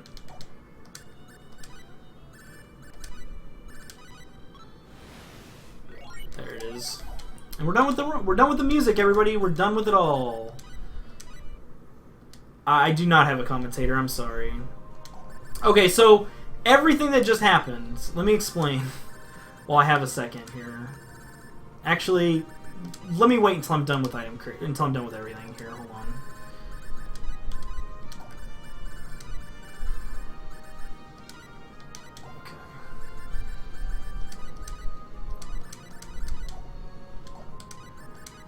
Strategy. Sorry.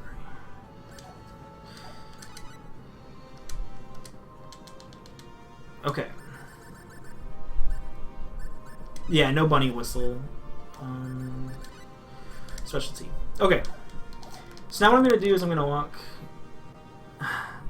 No, that's fine. I thank you, though, friend. That was really good. Yeah, unfortunately I had a scheduling conflict. Uh-oh. I just messed up really bad. This is tough. I'm actually probably dead. It's probably gonna kill me, let's see. Yeah, that's fine. That's why I saved. I overestimated how far I could walk. That's my bad. That's why we save whenever it's done. Okay, so what you want to do is you want to start moving towards Van and then stop when you think you're going to get a battle, which I overestimated it there, and then do the Devil's Aria. So that's what we're going to do right now. So the Devil's Aria is going to summon a boss of level 9. This level 9 boss is pretty easy.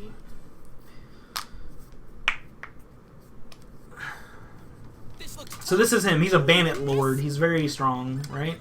Very strong guy. Nobody likes him.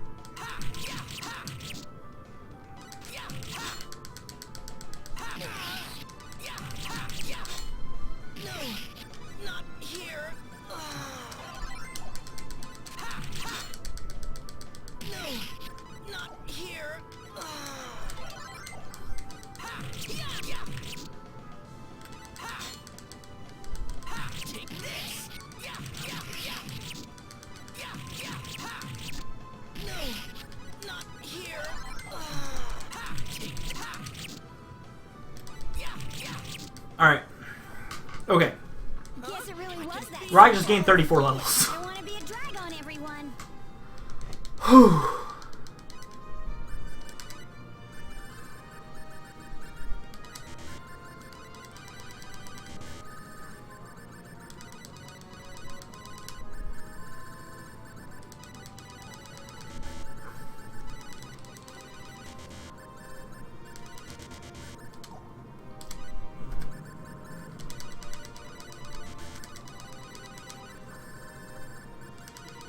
Wrong ability. Didn't go down as far as I thought. Okay, so now that we're such high level, we can get away from stuff as quickly as we want. So everything that happened there, let me explain everything that just went down in item creation. Actually, hold that thought. I'm sorry. I apologize, everyone. This is the hardest part of the entire game, and I have to kind of guess. Wrong person. This person.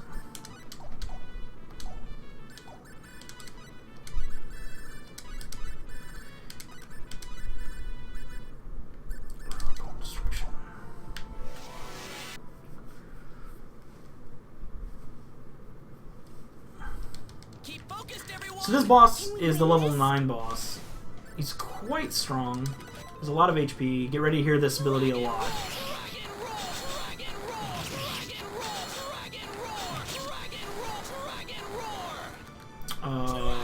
Could you please not go near Ilya? Thank you, dude.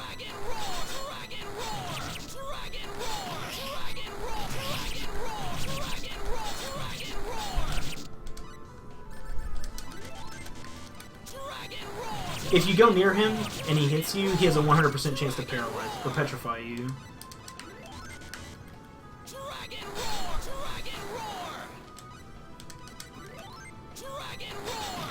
Got him. Okay. Alright, we're done with grinding, sort of. Alright, Ilya's done. We'll never see Ilya again every week. Well, we will in a couple of battles.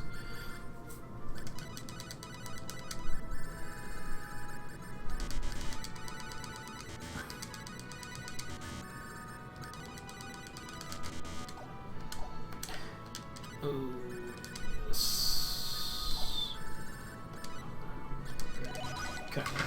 So what we're gonna do here in a minute is we're gonna go ahead and fight the next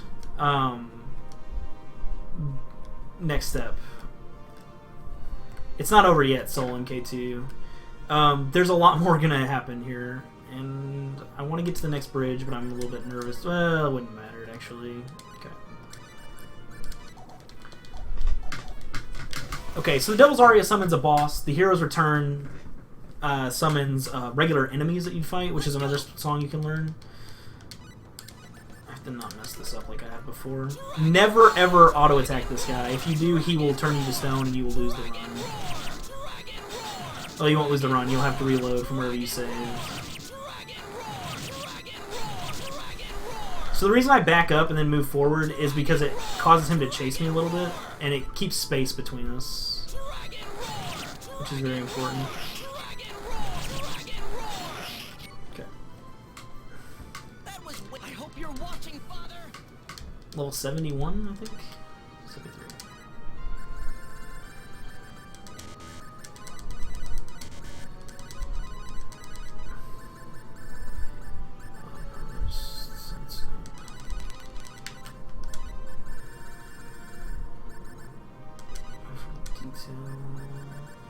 That should be it. Oh no, resilience and biology. Okay, so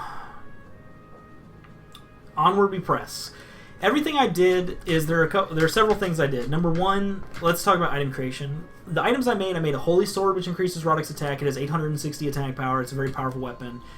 I made a Berserker Ring, which increases my attack power by 1.5 times, which is also a good thing. Then I made a couple of other items. I made an experience card, which I use in these battles, which gives me 50% or 150% more experience. This battle's irrelevant. I can run from it without a problem now. Whatever, I don't care. I'll fight another battle here when I get closer to Van. So I got those items. Then I made a ring of avoidance, which decreases my encounter rate by 25%-ish, and then a intimidation pendant, which decreases by another 10%-ish. So if you're with that all, it's decreased my encounter rate by like 85%, roughly. It's probably closer to 80%. So I've decreased my encounter rate by a ton. I've gotten these good accessories. I've put them on Ronix, so it's no big deal. Let's go. All the stuff I did was without a glitch. Yes, it's with exploiting item creation.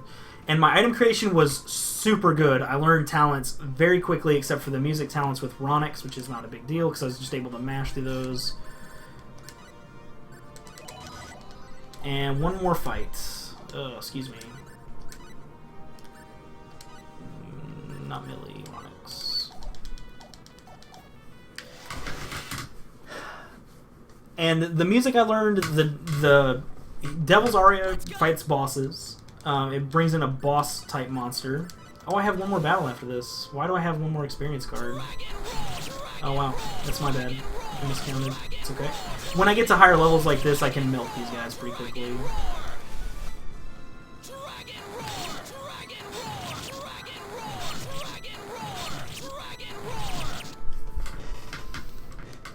Let's get moving. I can feel the power flowing.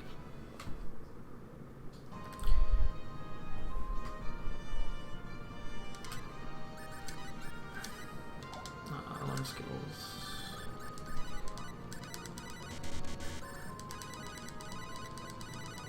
I don't know why I just got that, actually. I need to do one more. I was off by one. It's my bad.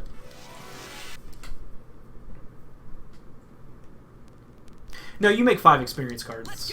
We make 5 experience cards. You need to be level 91 to escape from battles in Reverse Tower. And the only way to do it is to do 5 experience cards.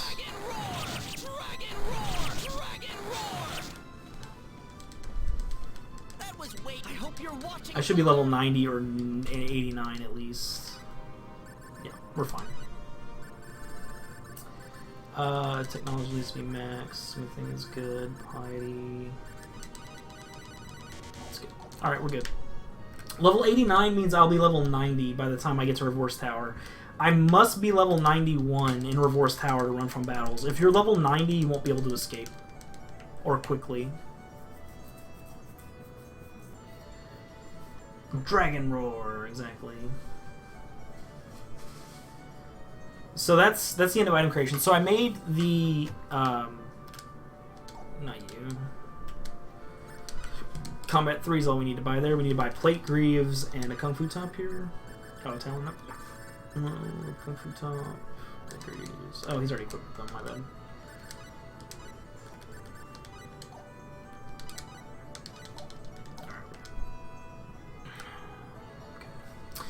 So, I made a bunch of specific items. I made 1 Holy Sword, 2 Berserk Rings, Talisman of Intimidation, Ring of Avoidance. I made a experience card, which I then duplicated. I actually got a Ring of Resistance, which is really good because I was able to duplicate them there instead of later when I pick it up in the Purgatorium. So that's me skip a chest, so it saves me about 15 seconds. The Rings of Resistance are very important later in the game. They're not as important now. Okay, Gearless is in here. Cool. Alright, we're good to go. What else is there? I made a Holy Sword, which I'll be replacing later. I made 2 Damascus. I made the 2 Damascus are for crafting an item, a weapon later. This Philosopher's Stones, you notice I made 3 of them. I made 3 of them, sold 2, and then kept 1 to make the Ring of Avoidance. I needed the money from the 2 sold stones to give me enough money to buy the Silver Trumpet and to keep my item creation going if necessary. What else is there? Yeah. That's pretty much it. And then I fought those battles to level up. That's pretty much it. Dragon Roar is the ability you're going to hear a lot. I got an Amulet of Flexibility there. Amulet of Flexibility is actually super good. It prevents you from getting stoned, petrified, because most of the enemies you'll fight from here on out petrify you. They don't actually disable you in the other sense. So I need to do Ilia's skills still, but that's not a big deal. We're going to run through here. What we've done is now we're going to try to find a way to get to... The whole point of this now is we're going to try to get to the Archdemon Asmodeus and kill him to get his blood so we can retrograde the virus, because that's where the virus came from. or you know, make a retrovirus to make a vaccine for the virus that's plaguing Roke in the future, because we went back in time. So in order to do that, we've gone to the King of Van, who is raising an army to fight Asmodeus, and we've told him that we're going to help him, and we have to go through this labyrinth first before he helps us out and tells us that we can go through there. So that's what we're doing right now. 3, 5, and 6. Do it right, dude.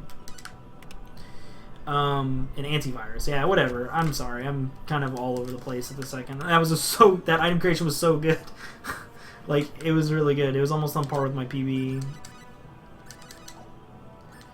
Strategy. Now Ilia goes back to attack with all she's got, and we go to work. Oh, skills. Oh, skills. Body control. Gun speed is good. Feint. Very important. Guard break. Guard burst. Technology. As high as we can get it, and knife as high as we can get it. Okay. Feint is very important, everybody. Concentration, meditation, cure, ESP. Everything else is done with him. Okay, learn skills, and I need to do Millie later. Millie needs to learn motor mouth later. Okay, so we got all that stuff. Very different, yeah. You're right. Reverse engineer the virus. Yes, that's what we're trying to do. So we can make a vaccine for the virus in the future. You always get surrounded in this battle.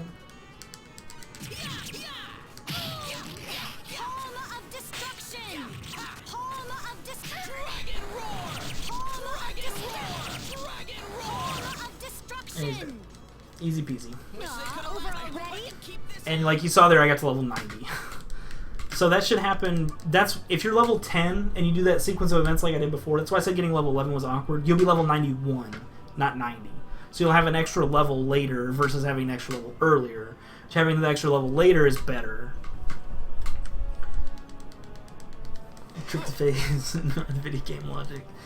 So now we've defeated that place. Now he's going to give us this crest that we need and tell us a secret, and then he's going to implore us to go around the world and get these other crests from these other kingdoms so we can go get the Eye of Truth, which he doesn't tell us about just yet. And I'll explain the Eye of Truth in a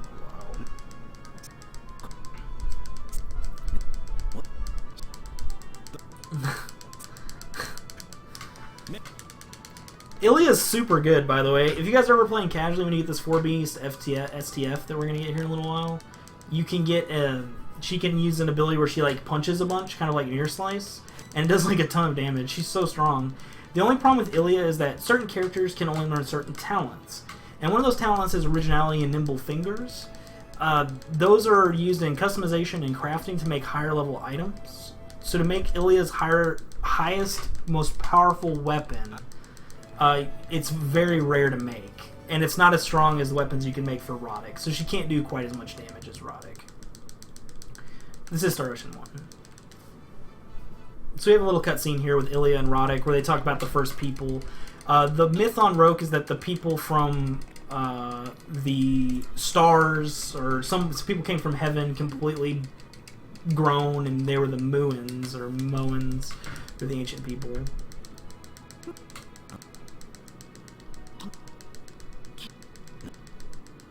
Sword dance. Yeah, I love swords dance and stuff. Well, she has one attack that's good. One of those attacks is where she like just punches a bunch and it does a bunch of damage. Ophelia. I don't even know who Ophelia is.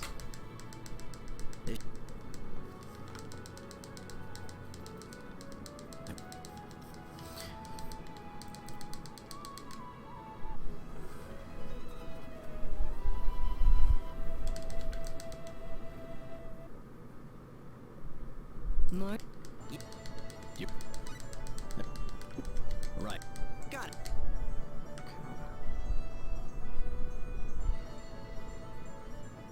Oh, opera. Okay. So again, we want to take Ilia out of the party because we run away faster when we're by ourselves. So now what we're going to do is we're going to do a sequence of fetch quests. We're going to go get a bunch of items. We're going to get a boat. It's great. You don't really get to do any overworld travel with it, thank God. You just travel from point A to point B.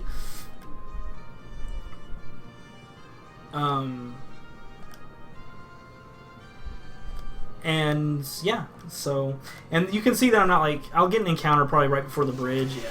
But the decreased encounter rate, I would have gotten at least 4 encounters between there and here. Retreat!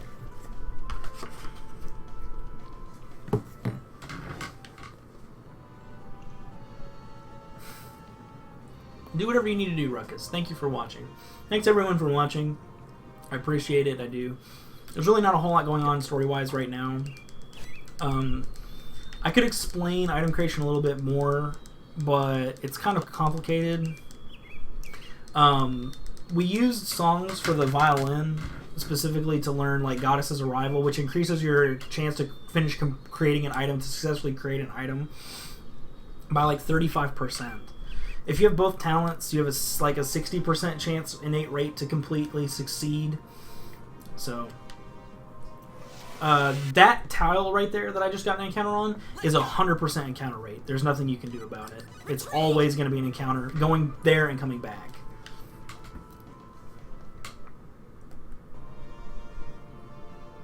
Hated that Diaz. I like Diaz in Disc 1, and Disc 2 is kind of crap.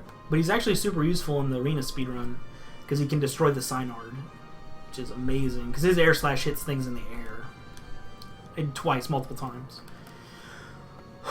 Okay, so, what was I talking about? Item creation. We use Goddess's Arrival, increases our item creation % chance by a significant margin, allows us to create items that are static creations, such as the imitations and the alchemy, which is really important. These guys can turn you to stone. Let's go. But we're not worried about that because we skip so quickly. Okay. So we made Philosopher's Stones, we made 2 Damascus, which we'll use later. The Philosopher's Stones, we sold 2 out of the 3. We made 5 experience cards we used to level up Erotic to level 90, which is the minimum level to try and escape in Reverse Tower, which is very important. We don't want to fight any battles there. They take a long time, and they can kill you even at level 90, because we don't have any good equipment as far as armor is concerned. Second thing is we made a weapon for Roddick. We made Berserker Rings, which increase our damage. They also increase the damage we take, but it's largely irrelevant because of our huge-ass HP pool. Pardon my language, I said ass. I didn't mean to. But it is huge. Huge HP pool.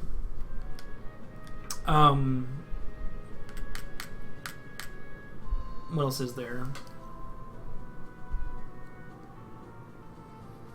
Oh, and then we learned Devil's Aria, which summons a boss monster when it only summons one of them, whereas the Hero's Aria, or Hero's Arrival, summons just enemies from the area that you can fight.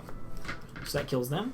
And we kill those guys. We kill the level 9 boss because he doesn't have a chance to kill both of your characters, and you can attack and hit him pretty easily.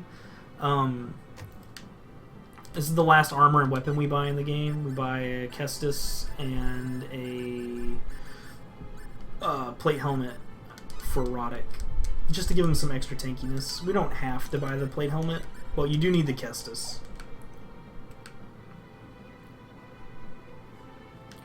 I need to come down here. I'm going to buy a couple of important items right here. Attack Vials, which I'm going to use in several battles. Or Potion of Might, sorry. And another item, which you may not ever buy, is called Witch's Powder. Witch's Powder reduces the magic damage you take by 90% in battle for like a minute. It's really good. I'm going to use that on Reverse 2 if my ring breaks on Roddick. If it doesn't break, it's useless. But if you don't have it and your ring breaks in Reverse 1, you're likely to die in Reverse 2. So, we're just going around. The reason we go to Sylvalant first is because he gives us a boat, which allows us to travel to the other 3 kingdoms relatively quickly. Then we're going to go to Portmouth, then we're going to go to Autonym, then we're going to go to, well, we're going to go to Trop, and then we're going to go to Astral, where we get the final crest. The next step is when we go to Portmouth, we have to do a side dungeon, a side quest, sort of, to help them clear out their dungeon, their treasury, which has monsters infesting it. And there's a bunch of good armor and weapons down there. Unfortunately, you don't get to keep any of them. But there is a trick that we're going to exploit here in a minute that allows us to keep one of them and make the second, technically third most powerful sword in the game. The second most powerful in pre-game content, or in actual game content.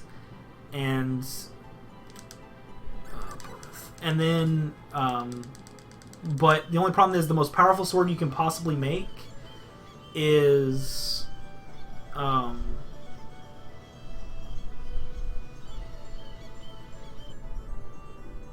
the problem with making the other sword you can make is that it's holy element, and GA Reverse absorbs holy elements for some reason, so you can't hurt him. Preachy is very good. She also allows you to get Bunny, which allows you to skip overworld encounters completely.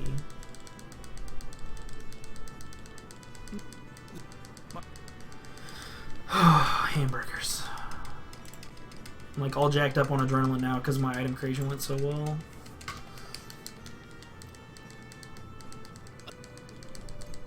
Don't die, DDR. Jeez. You're probably on a bus, though. You live in Canada where there's great public transportation. So as I said, we're going to exploit getting these items. We're going to grab 2 of these luxurious swords, and we're going to turn one of them into the Dueling sword, which is the 3rd most powerful sword in the game for erotic. It's Garrick 1. It is just Garrick 1. That's my Twitch account.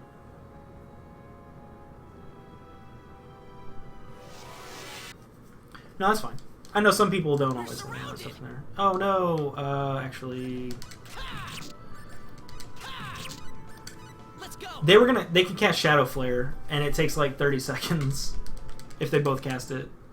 So I just wanted to get them out of the way really quickly. You don't have to do that in a regular run, but that was just quick thinking.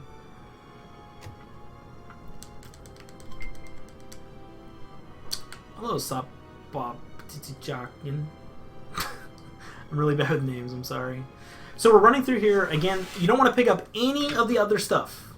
You just want to pick up the 2 luxurious swords. You want to make 2 Damascus, 2 luxurious swords, and what you want to do, the best case scenario is to fail on the first one and succeed on the second. And that way you don't have any additional items. The reason you don't want to pick up just one is because if you even if you succeed on the first one, the dialogue is, the one little dialogue box is faster than like having to reload a bunch.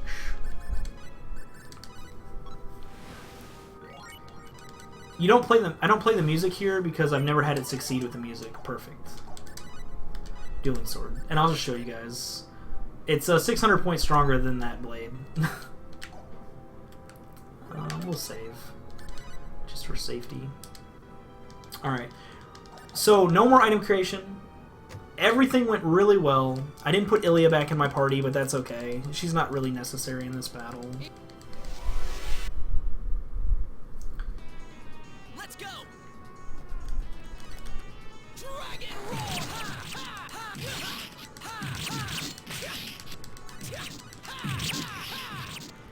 Dragon roll. Dragon roar. Dragon roar. Dragon roar. That was way too fast. Fight's over. That's done. Boss is dead. Okay. So now when we walk out of here, normally if you're playing casually, you pick up like all the items and you'd be like, oh man, these items are so good. And they are. They're super strong. The only problem is that once you get to that point, you're just like, well, and he takes them away when you leave. And he even says, you guys can't keep them. And he's like, well, we're trying to save the world and we can't keep them. And that's stupid. And he's like, well, that's the way it is. And you're just like, cool. Let's go. Retreat.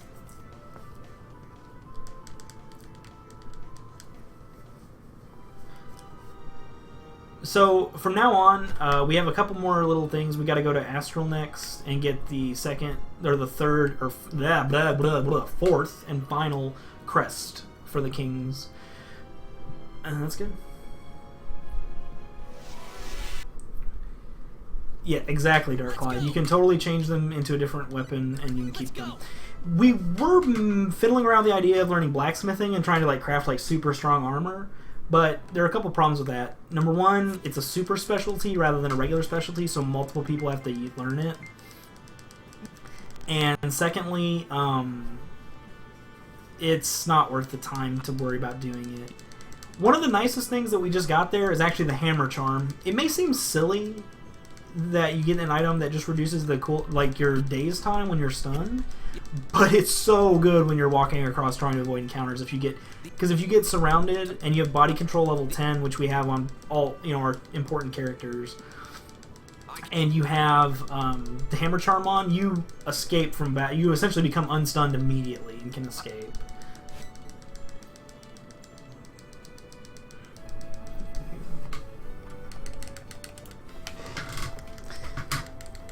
One more to go. One more to go. And now that we have a boat, we can go right to a Trop. Trop is closer to Astral, or Tatroy, which is right outside of Astral. You have to take the boat from Tatroy to Astral. It's a little bit closer than going to Autonym by about 5 or 10 seconds. It also means you won't get you can get all the way to Astral or Tatroy without getting a battle. Well, very close to it. It's not always that way.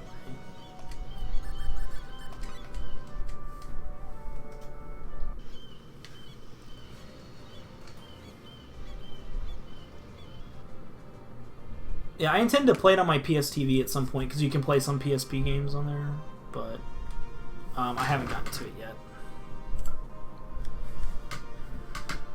Much success.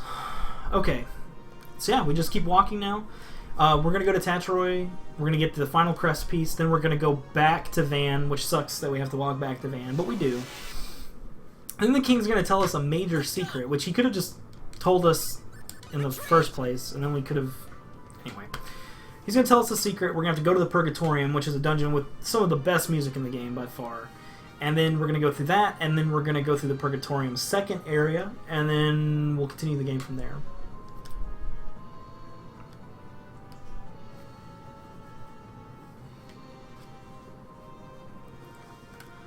It's good stuff.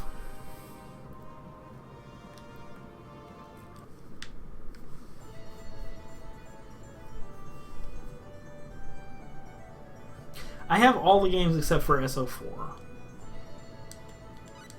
But I didn't like SO4, so I'm not going to bother getting it. I am going to do a casual playthrough of SO3 at some point in my stream, though. So I bought it. I just haven't gotten around to it yet. I want to do the Famicom version of this first.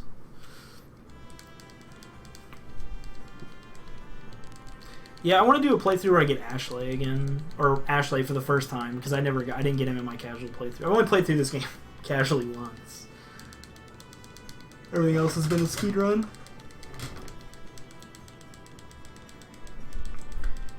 So there's really not a whole lot to talk about here. So this whole Eye of Truth thing, let's talk about it for a second. What's happened is a long time ago there were these people, these ancients, who came down to this planet and were fully grown, and that's where they think everyone descended from. So what happens is these guys all have their legends, and they all have a piece of some truth or a piece of some legend. And each one...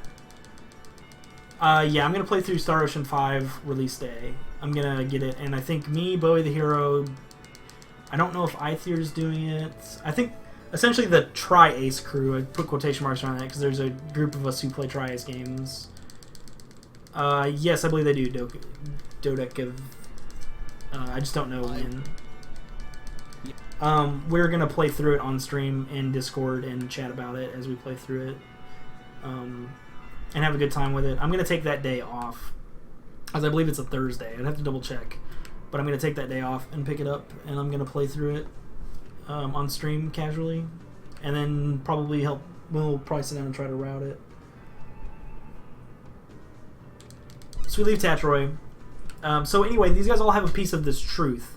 And the truth is there's an item called the Eye of Truth, which will supposedly show the user whatever the user of it, whatever they want. Most. It's the compass from whatever. Anyway, so now we've got all 3 crests, so now we need to go back to Van and then come back to the Purgatorium, because it's going to tell us yeah, I've seen that as well, Resonance of Fate. Demon Coup, if you're curious about Resonance of Fate speedruns, you should check out the LCC, who has played through it, I believe, and helped route it, and Tide Rugula. Also, Valkyrie Profile 2 speedruns if you like Tide, Kappa, since he doesn't run it anymore because it's driven him crazy. Legend of Zelda confirmed it. Yeah, so we're gonna go get that. I'll explain the entire plot of the game when we get there, because there's some spoilerific stuff, and I'm just gonna go ahead and explain it all and be done with it. All the hard stuff is done. Now it's just killing bosses and walking around.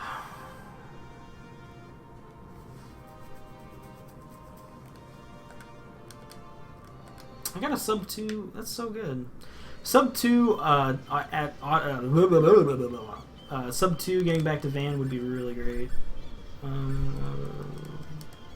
Let's go to Ectart. Ectart is further away than Sylvalant from Van, but you don't have to go through the 2 areas, which costs more time. So.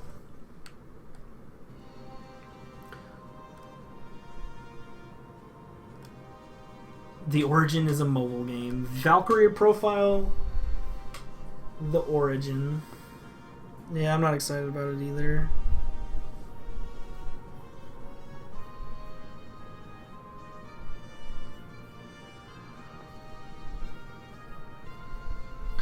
Lots of walking here. At least the overworld music, I like the overworld music pretty well. Retreat! Did I max Godspeed on him? I did, yeah. Speaking of things... So the reason I need the Ring of Resistances, and I'll just explain it real quick, is the Ring of Resistances reduce the magic damage you take by 90%, but have a chance of breaking whenever you use it, or whenever you take magic damage. So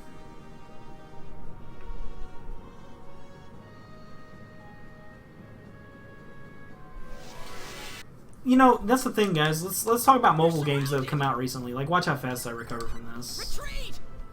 So fast. Hey.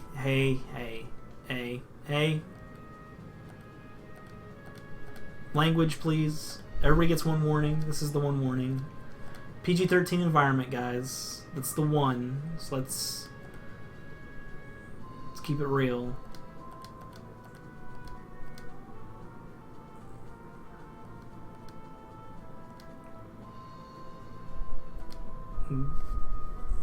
But I agree with you. I'll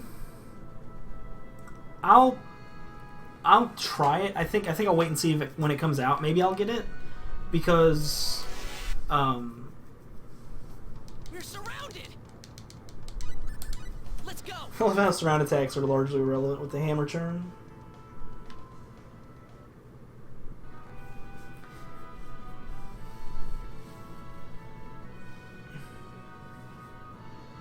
That's true, Dark Clyde. I've come across some mobile games I've enjoyed. I liked the FFA remake. I liked that game. I enjoyed that game. I like how they kept a lot of the music like the same, but kind of just updated a little bit. You didn't miss much, Gladius. It started at 10 a.m. Eastern Standard Time, 9 a.m. Central Standard Time. Thanks to Poexel, by the way, for letting us put this on. Shouts to the RPG Lunar Break guys for letting us continue to put on.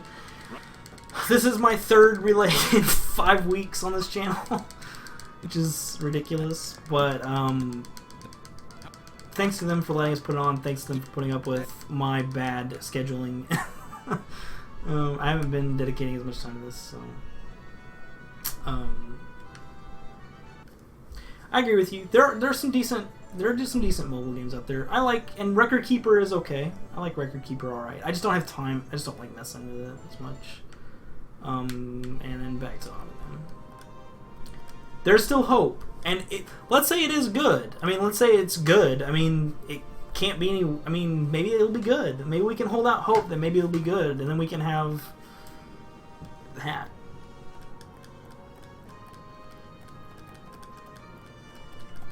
And, yeah, it's good stuff.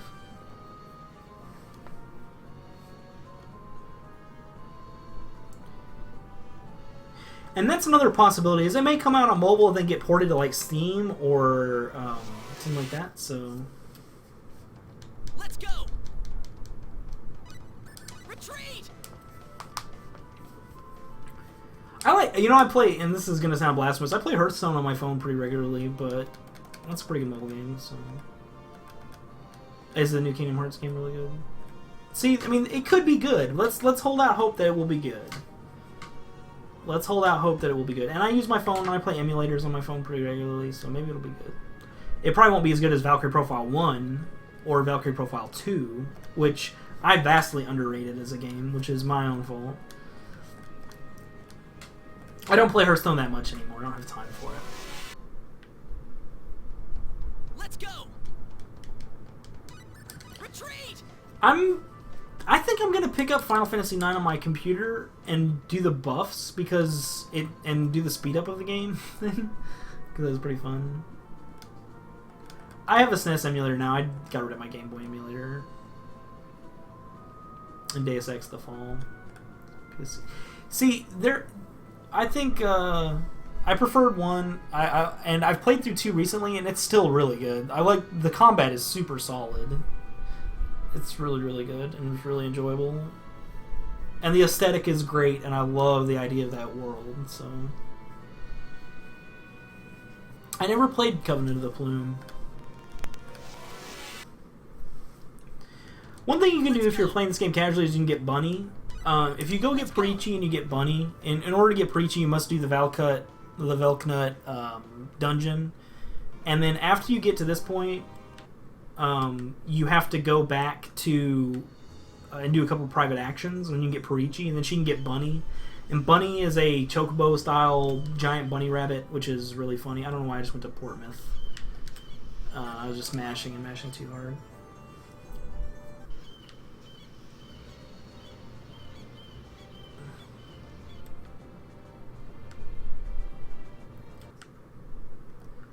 I watched Webster. If you guys haven't seen Webster, Webster did a run yesterday with all that stuff on, and he beat it in like 2 hours. He beat Final Fantasy IX in like 2 hours, which is insane. But my favorite Star Ocean game is Final Fantasy 12. No, is the second story. Star Ocean 2, the PlayStation version, is my favorite game ever. Let's go. Retreat.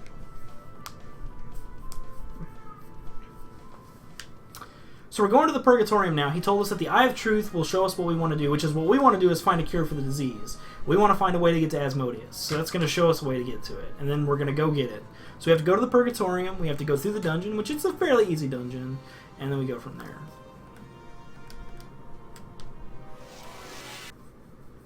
I'll have to check out Covenant of the Plume. I'll have to. Let's go. I think Star Ocean 2 was the intro for a lot of people into the series, which I think is where it picked up a lot of its fan base. I'm not saying that it's Star Ocean 1 is the best game. And hopefully I'm not having any stream issues. I don't appear to drop any frames, but never played a Star Ocean game. I would recommend it, Carl. I would recommend SO2 or SO1 even. Either one is a fantastic intro to the series. SO3 is not bad either. It's a good game. It's just it's got a weird ending.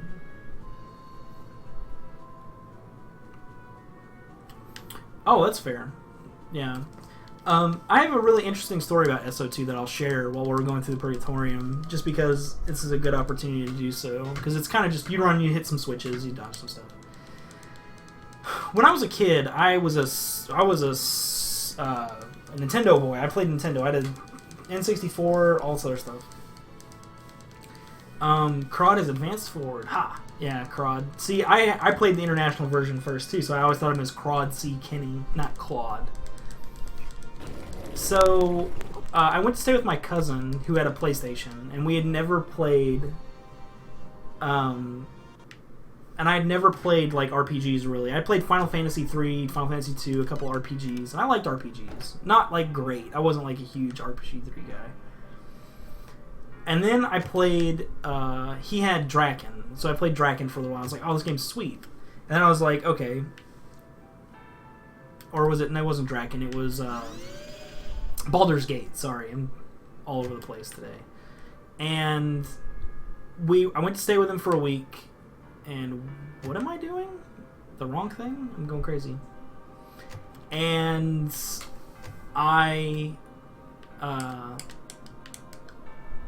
we went to Blockbuster, if those of you who remember Blockbusters. And we looked around for games for like 3 hours. That's an exaggeration, but it makes the story so much more epic. And we saw this game, and it had like this.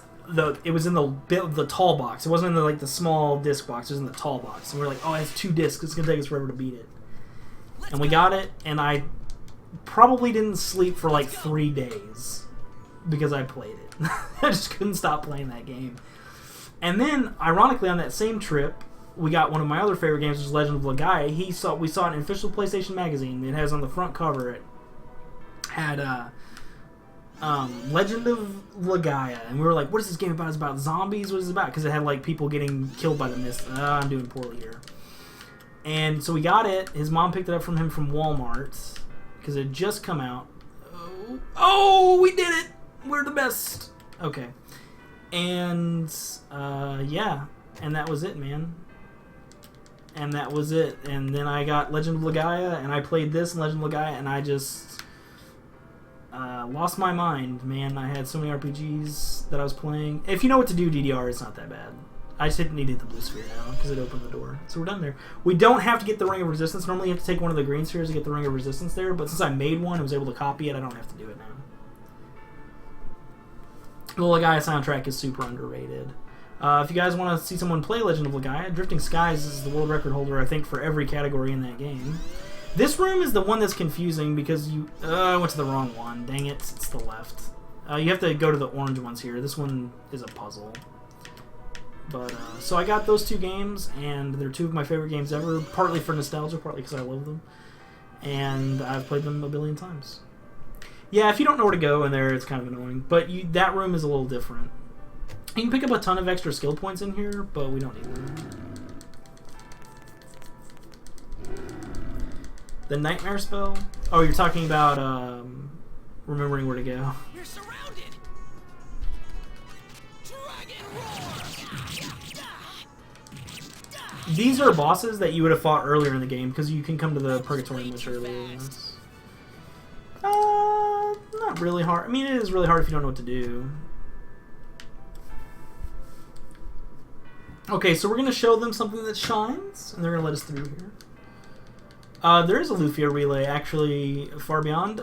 There's a Lufia playthrough a couple weeks on RPG Limit Break, actually, which I didn't know about. That's really good. You guys should follow this channel as well. A couple things coming up. Just these guys are going to let us go into the second part of the Purgatorium because we have all 3 of the crests. RPG Limit Break's coming up in May, which is going to be great. There's something else coming up between now and then. And tomorrow, you guys should tune in and watch the Blame Ever Hates, Good Luck and/or Blame Ever Hates, Soul Blazer race, which is going on the channel. Ever Hate, unfortunately, was a member of the community who passed away recently. So tune in for that. Enjoy that. There's a bunch of stuff going on. Just follow the channel. There's always good events. There are great relays. RPG related things are just really good. And what we're doing right now is we're just going to go through here. There are a couple switches we have to hit. Let's go. Continue to run from battles. Let's go. Star Ocean Relay. Actually, the speedruns really aren't that long. They're not. Sky Blazer. Is it Sky Blazer or... I thought it was Soul Blazer. Could be wrong. Depends.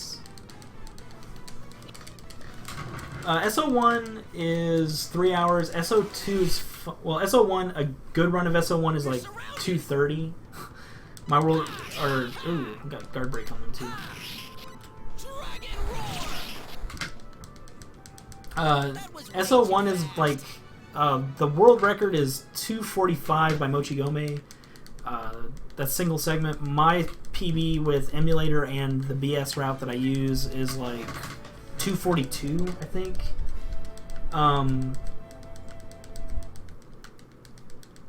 SO2 is about 5 hours, 5 or 6 hours, or 5 hours, 5:15, 5:20, something like that, based on luck. SO3 is like 3 hours, and SO4 is like 3 hours. Those are all just vague estimates. They're not always the right ones. So we got the key card, so now we can open these red doors.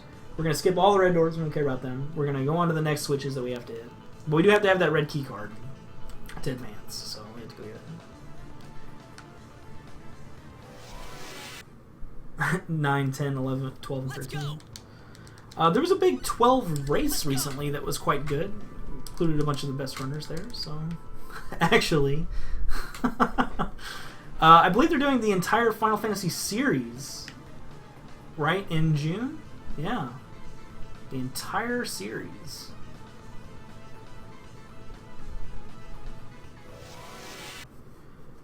Five hours for 13. Let's go. X2 Tactics and 13 Lightning Returns, yeah. Our Aether, who is running Final Fantasy, or who's running Star Ocean 3 later, is actually in that relay. He's going to be running Final Fantasy Tactics, which is hilarious. But I don't know who else is doing. I believe Tide and Aether are. What's that? Let's go. Actually, that's not true. Spectacle in Bayathon this year, we had Final Fantasy Tactics in that as well. You only have to open those two, by the way. You don't have to open one. Aether versus Tide regular. And just a quick note, just because I'm just running around killing things right now, nothing really spectacular going on.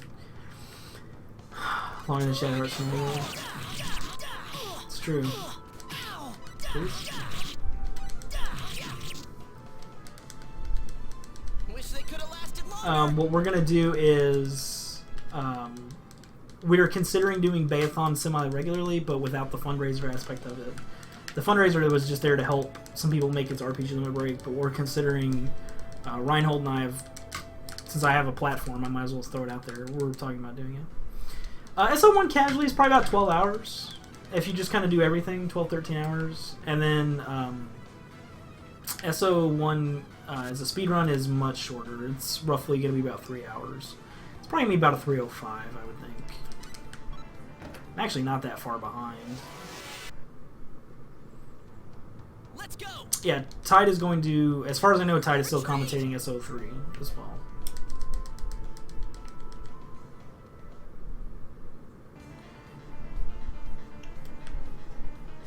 Tactics is a much better game when you explain the lore and things like that.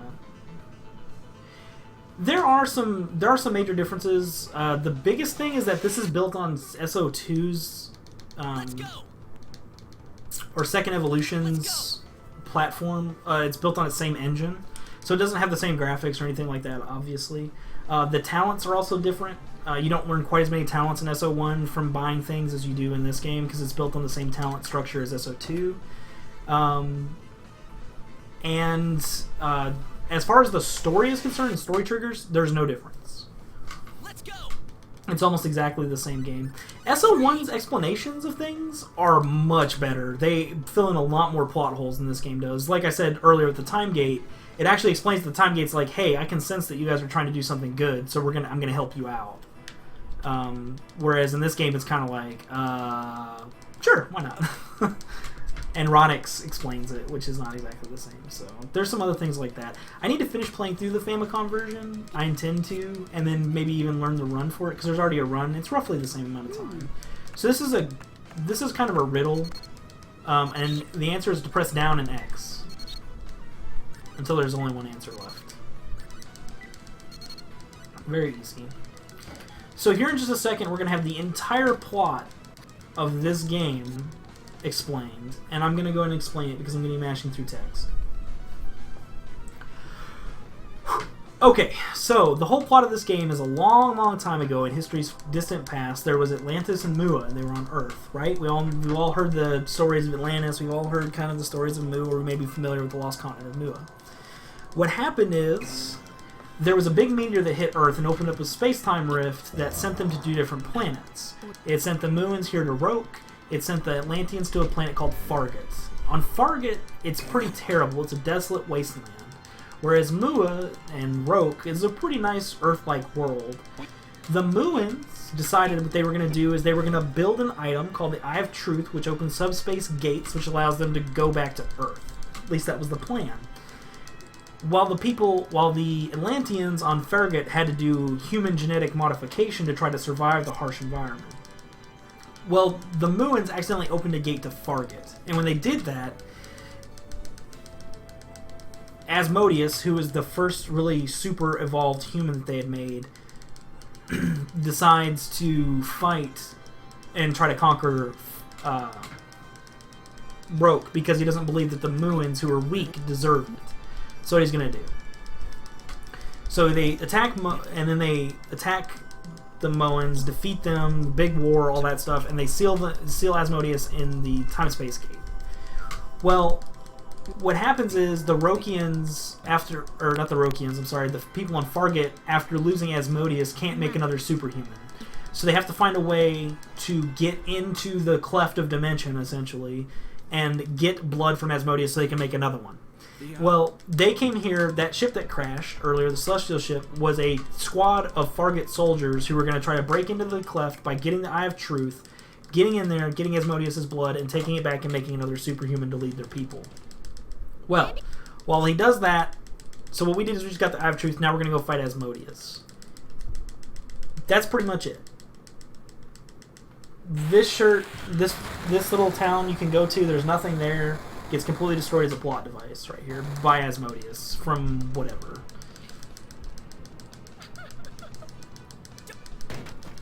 That's all I've got to say.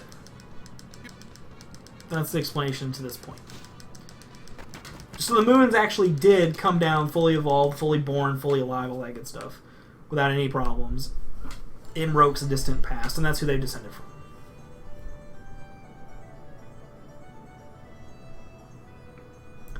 Now, they destroyed that world, so now we're going to go take out Asmodeus. The only way to get to where we're going is we have to go all the way to Silvermont. Nobody's in my party, right?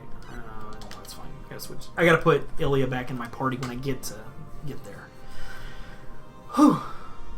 So, I think that's everything. I think that's the whole plot of the game. For the most part.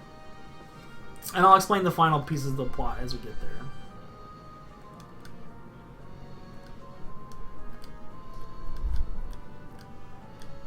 So now we have to go back to Silvermont, not Silvermont.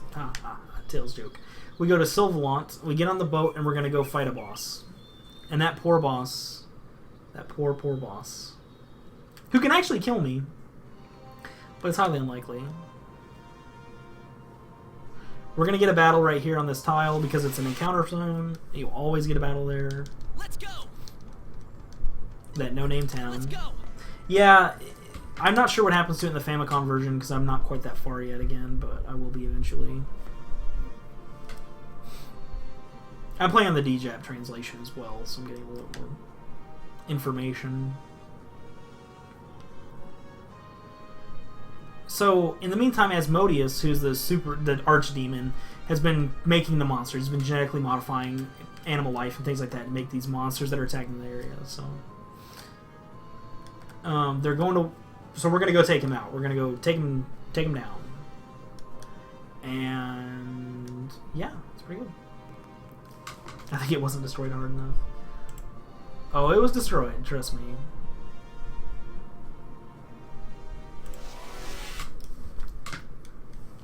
We're surrounded. Retreat.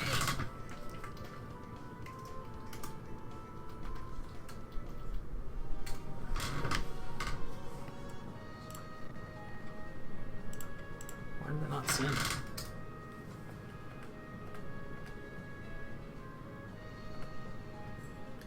I don't know who Tomato is, unfortunately. It seems pretty good. So if you guys were curious, it takes, to get Perici, it takes roughly 25 minutes. You have to do a dungeon, you have to go do all the private actions, you have to walk over Mount Metorx twice, and then you get the bunny. Bunny saves you roughly 15 minutes. So it's very close, but it's not close enough. We're surrounded. And you get to hear, here we go, bunny! Retreat. Those bunnies are vicious. Don't trust them. Bunnies are terrible in this game. Okay.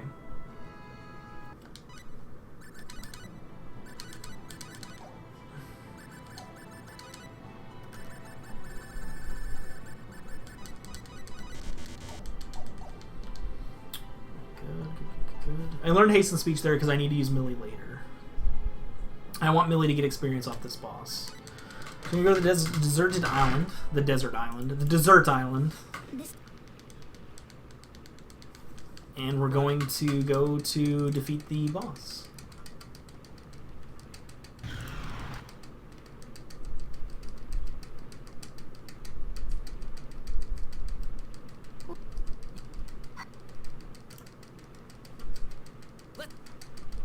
Let's go. Unfortunately, now that we have a am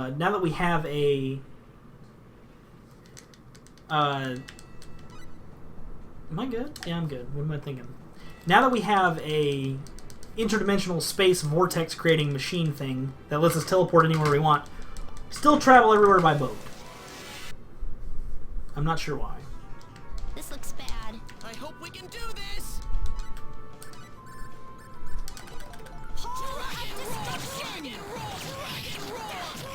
He's dead, by the way. This battle's over. And that's why I give Ilya a Palm of Destruction, by the way. Over already? Alright, Park. So, right there you find out that Crimson Shield, who you don't find out anything else more about in the storyline that we're playing through because we don't have Ashley. He was taken over by Asmodeus. So now we need to get a Sword of Light. Sure this isn't second story. In second story, I don't think he spams Dragon Roar. I think he just mashes X because he has some really good stuff. There's 4 games. We're not running all 6. Maybe someday. Maybe someday. I have Millie in my party here to give her a couple of extra levels. And I give her Palm of Destruction because as soon as she uses Palm of Destruction and stuns them, the fight's over pretty much. Yep. The main SO titles. No Blue Sphere, unfortunately. Maybe someday. Maybe someday.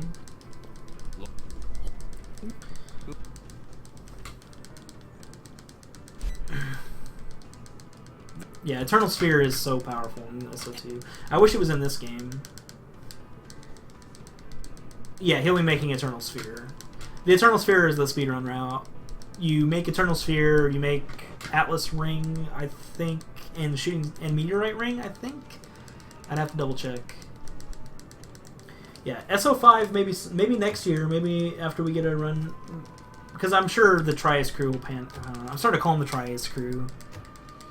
What did I-Tier want to rename?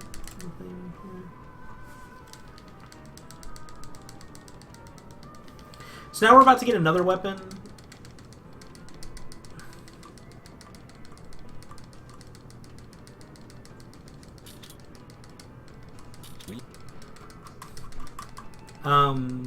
What we're going to do is we're going to get another weapon here.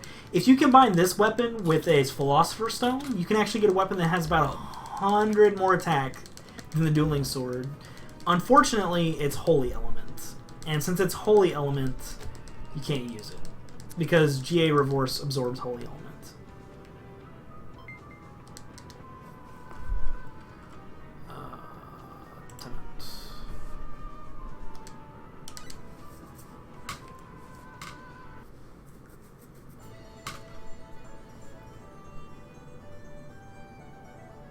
Yeah, we have a lightsaber now.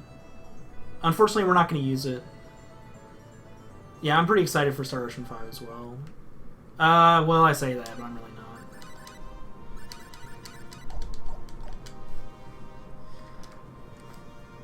not. I'm cautiously optimistic about Star Ocean 5.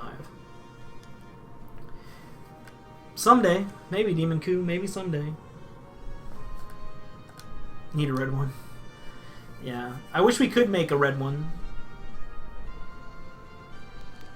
By wearing the star armlet, yeah.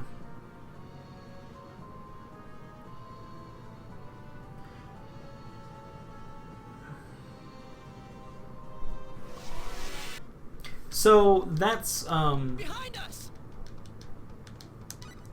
We're almost done with the game, actually. This has been a really good run.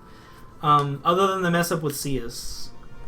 Actually, that really wasn't that negative. I had a backup plan, which is really nice that I had that off the top of my head. Armorets.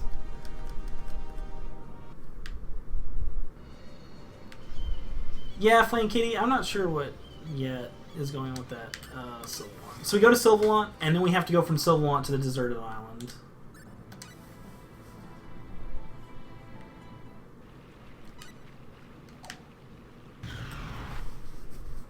I should have saved.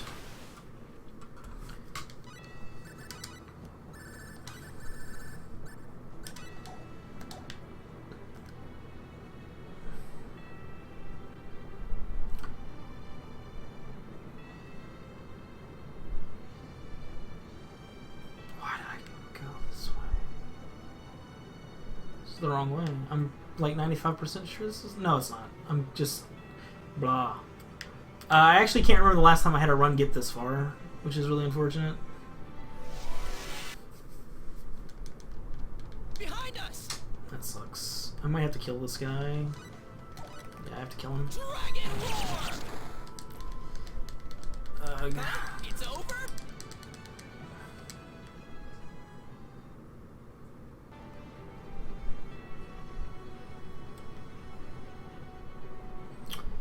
A little bit rusty, that's all. If that guy master attacks me twice, he can kill me. Which I want to avoid for obvious reasons. This isn't the right way. Yeah, it is. Blech. This is why I save and stuff. The drop frames killed it.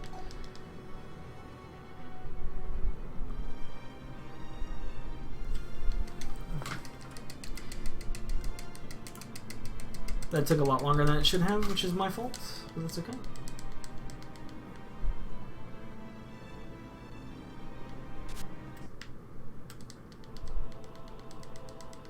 I don't know how to do that, actually, DDR. That's my bad. I'm really not very good with MooBot, but... Okay, so in here, we're going to get through here as quickly as possible, just again. Let's go. Retreat. Unfortunately, sometimes when you try to escape in this game, if the enemy's doing like an action, like those guys will do upgrade, it'll delay you escaping a little bit longer. Oh, I didn't change the game at all on the limit break channel. I need to do that. Dang.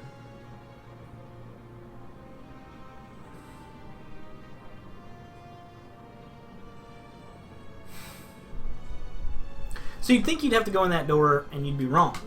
Which is unfortunate. Let's go. The Toasters of Doom. Retreat.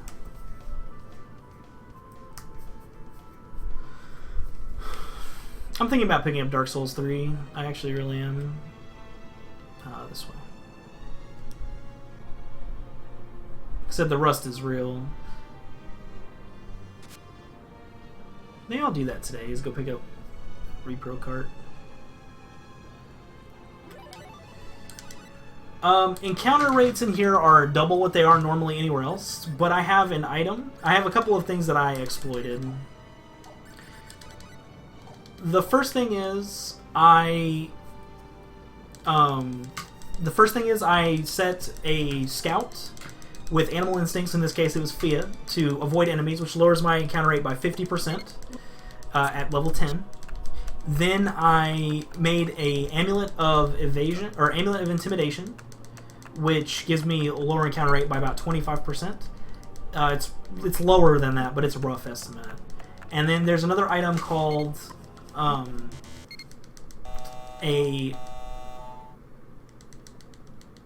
Then there's a item called Ring of Avoidance, which lowers my encounter rate even further. Ring of Avoidance, Amulet of Intimidation, and Scout all lower my encounter rate significantly.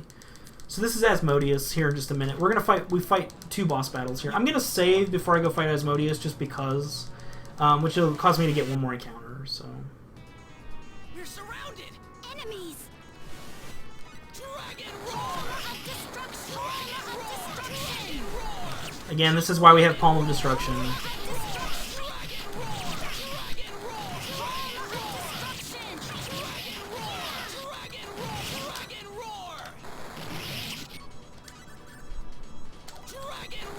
No way to cure her paralysis and petrify. That's unfortunate. Yes. I hope I can keep this up. Okay. We get a full heal after that battle, so it's fine. I'm level 91. I'll be able to escape from every battle in the game now. Star Ocean video game. I saved because I'm a little paranoid about this fight. This fight is not particularly difficult if you know what to do. He can troll the poo out of you, though, and I'd really prefer him not to, but he might do it anyway. Deus with horns, exactly. Okay, so I've got some other things I need to do here, and I'll explain them. First thing is Millie comes back into the party. Millie becomes our leader. The formation changes to Rhomboid 2? Yes. Equipment becomes ring of resistance, ring of resistance, ring of resistance. Whereas happiness. Okay. I'm streaming this on an emulator, from my desktop on my PC and OBS.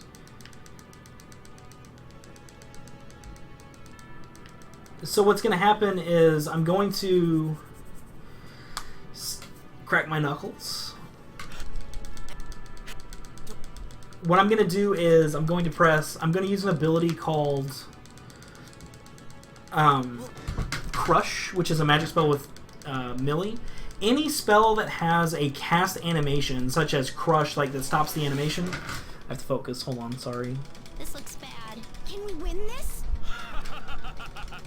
Power against power. I think I shall enjoy. I have to get it like on the first frame it's available. Okay, got it.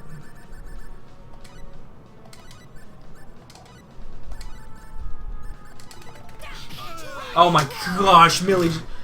Okay. So that interrupts his spellcasting, and I should...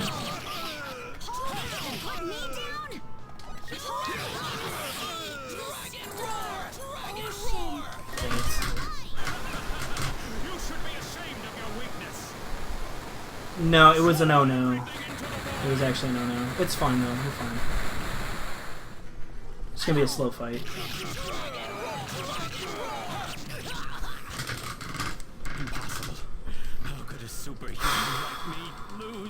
So, a couple things went wrong there, and I'll explain them.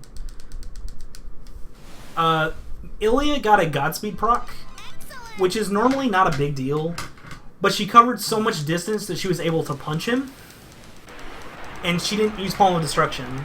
So what happened is, she punched him, and it stunned him, and Millie's spellcast hit him as well, so he got double stunned, and he immediately recovered and attacked. And that'll happen sometimes. You want her to get there and use Palm of Destruction, because what'll happen is then Crush will come down, Roddick will do Dragon Roar, and Palm of Destruction and Dragon Roar will hit him at almost the same time, and hopefully one of them will crit and stun him. It's kind of luck-based. The fact that you get through the fight at all is fine. And I had a Ring of Resistance break. And Asmodeus is down, we're going to get his blood, we have the cure now. The world is saved. We did it.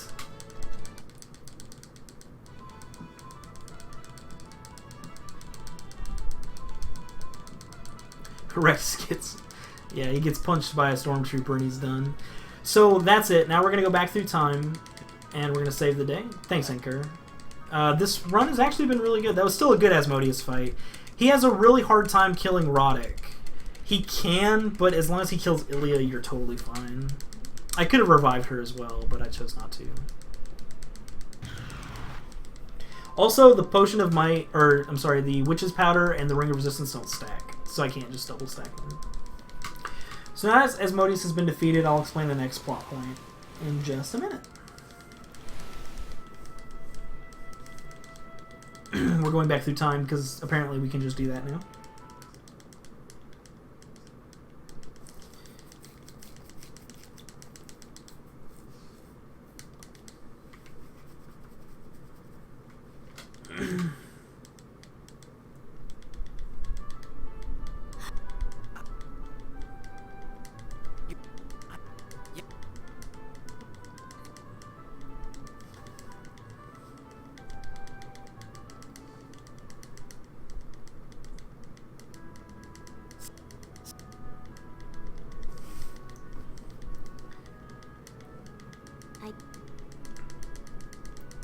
So meanwhile, everybody goes home because the UP3 is irrelevant. Nobody cares about that. So they're going to go home now after curing everyone. And we save the world.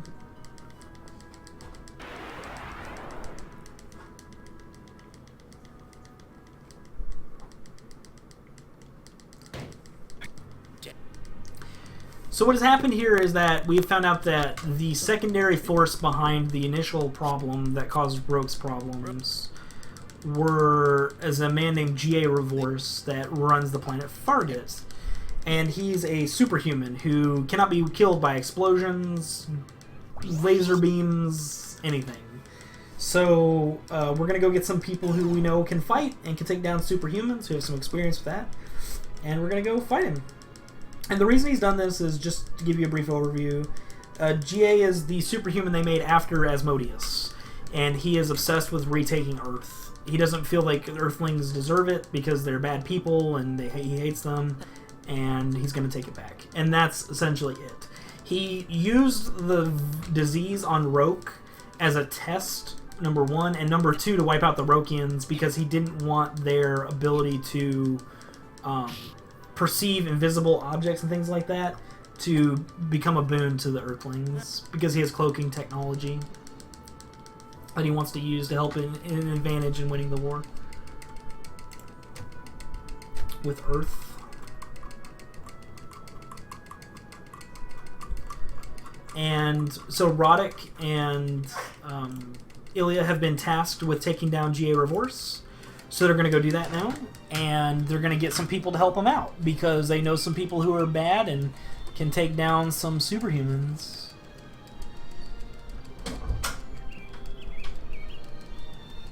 Pretty much, he's a jerk. GA's very god. He has a huge god complex. So.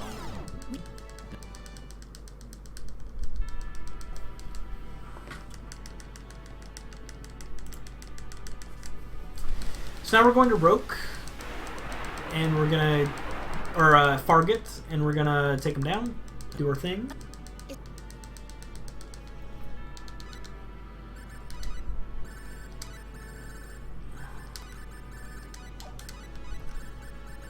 Yeah, hers broke. That's unfortunate. That's fine. That's why I try to make 4 Ring of Resistance. Or 3, so I have 4 total, in case I have a worst case scenario where all 3 of the rings break against Asmodeus. Megalomaniacs, yeah, that's fair.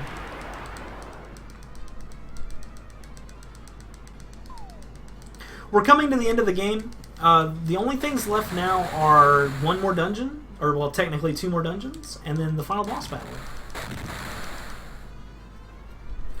And G.A. Revorse is by far the hardest boss in this route.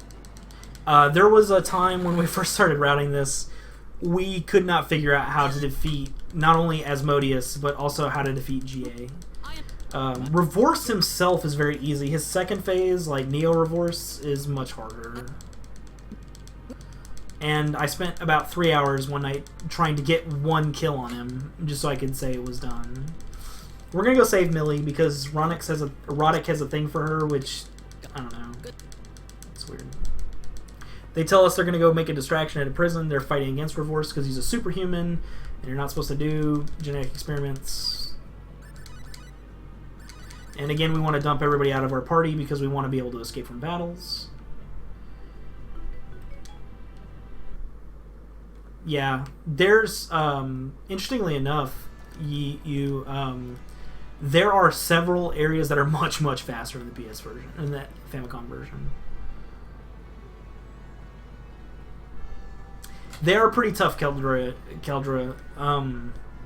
Unfortunately, they are pretty tough.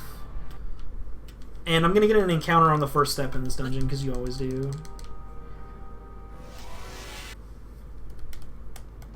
Let's go. Toasters of Death! Retreat. The RNG is pretty frustrating. The only reason it really makes me angry now is because my time is really good. I would say it's really good. I mean, it's 2:45 for the whole game. And when you're trying to beat that, when you're doing runs, why did I just pick up that medicine bottle? I don't need that. It's funny. There have been a lot of little things where I'm just like, I got lost, or I didn't do this right. You can't get all the way through this dungeon without getting a battle, but I've added too many extra steps, so I'll get an encounter. Before I get to Millie, probably. Luckily, is not a big deal. Nope, alright, we're through. And that's the difference between having the amulets, the stuff that decreases your encounters, and not. You can get anywhere between 3 and 5 battles in there if you don't have that stuff. And if you want to speedrun them, you should try and enjoy them, but don't put too much pressure on yourself and don't expect anything great out of item creation. Even though my item creation today was really great, the rest of my run's been pretty mediocre. So this is where she explains everything that I've already explained. Revorce is a danger to the universe because of what happened and how angry he is and so on and so forth.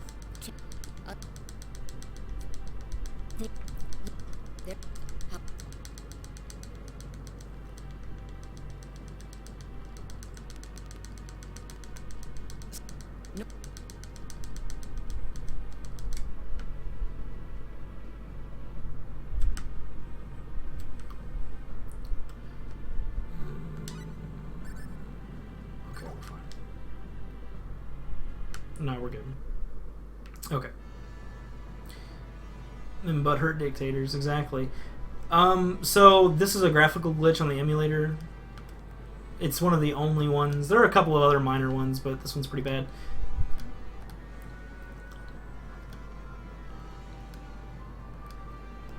Yeah, honestly, Dark Clyde, there's no reason to go back if you're at this point in the game. Because you can do all the side quests on Roke before you get to this point. I'm going to save before going in here, because I've had some bad luck. I need to make sure my amulet flexibility is on. I'm pretty sure it is. Also, really good music. So yeah. So, coming up next, we're coming to the end here. Wow, look at that! I've never seen anything like these. Sorry. A little bit distracted for a second. So we're going to run through here. Well, make safety saves. If you go up north of this and you go to where that statue is, it shows the statue of one of the troops who actually recovered Asmodeus' blood. And there's like a cutscene, but you can just skip it by going around it.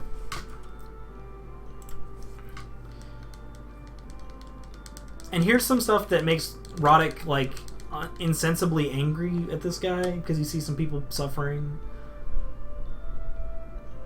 Because I guess Roddick is supposed to have like this incredible sense of justice.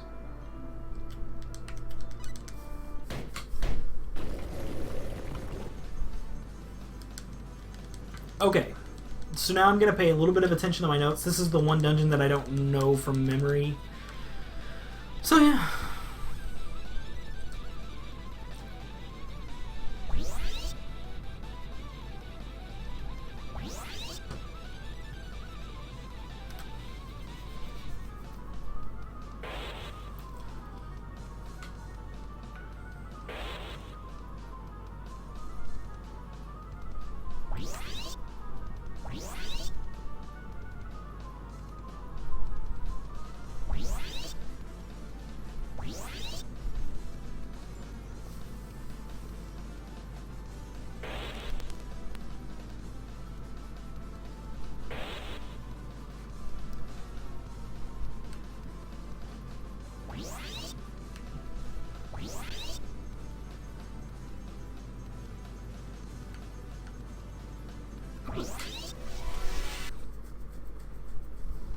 Let's go. These guys are so scary. Let's go. See how fast they can get to you? I need to change my formation.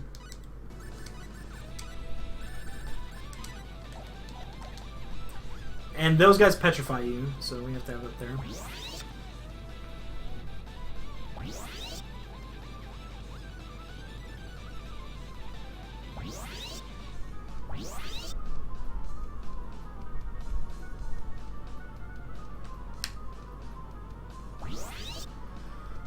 Mini Ethereal Queens, yeah, they're pretty difficult to kill as well. So.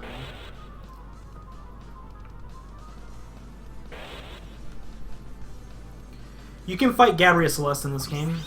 Actually, if you guys want to see me do it, I can do it. It would take just a minute to fight her. I'm a little bit lost. Hold on. Is this right?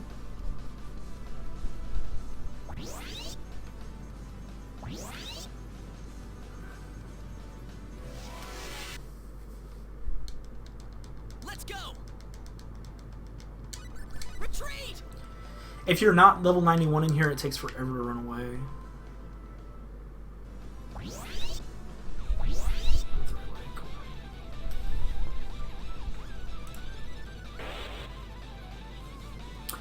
It just takes just a second. It would literally take me like 5 minutes to do it. I'll actually do it before I fight Revorce.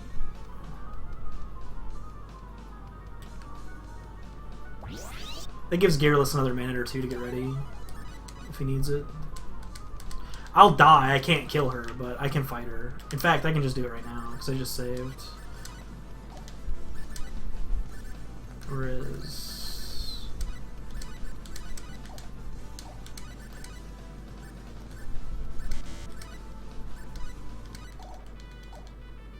I did just save, right?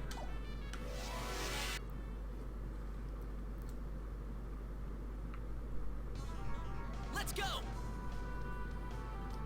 Sorry, everyone. See?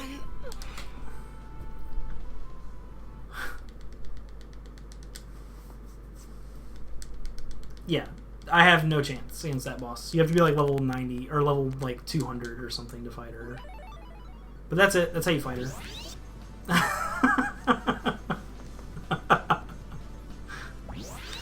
Oh man, that's funny.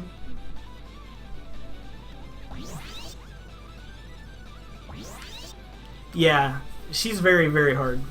It wouldn't even matter. That actually hits you as far away as Dragon Roar. I've tried.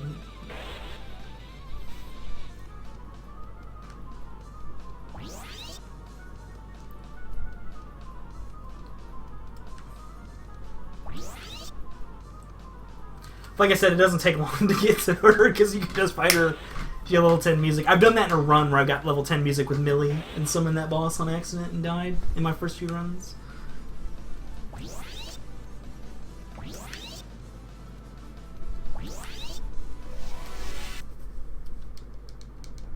Let's go.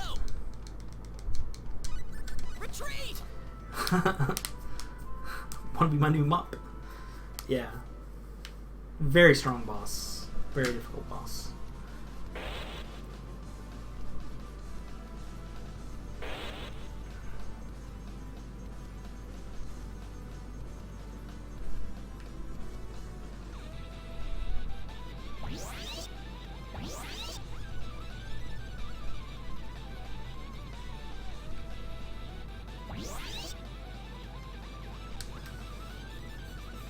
So we're getting to the end of the run now. And Gearless is ready to rock.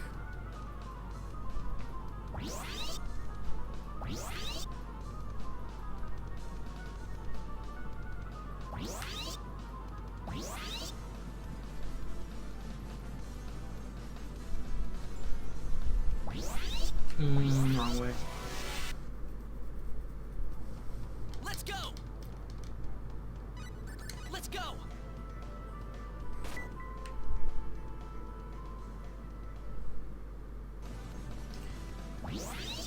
Yeah, unfortunately they are. I think it's that way. Yeah, this is so far. This is weird because you have to go around this. It's kind of strange.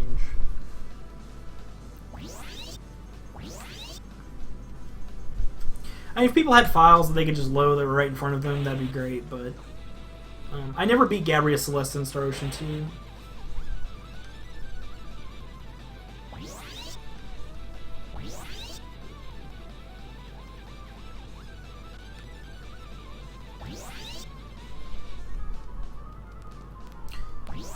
I think we're going to go ahead and let the ending play out for the game. So you guys can enjoy that. I think we're going to be able to do that for all of them, so...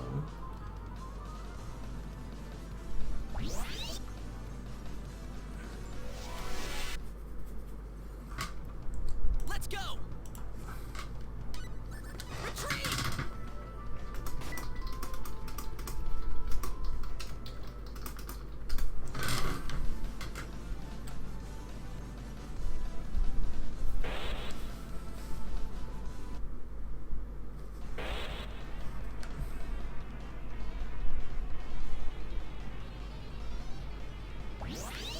Yeah, the PSX version is really the only one to run.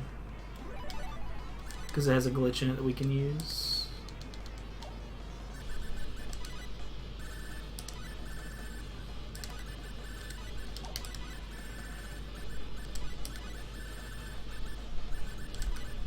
The Ring of Happiness is not required, by the way, everybody. It's just I'm putting it on for an extra little safety.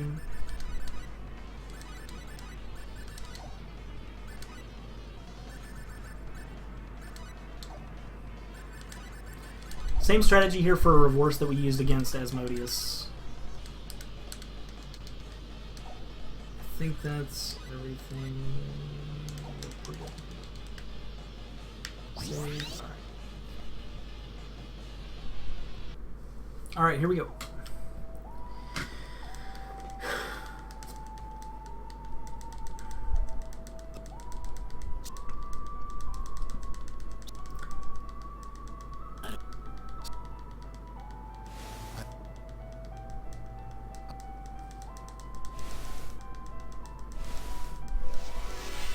Alright. Focused, everyone! Let's take our time here. Allow me to grant requiem to the human race.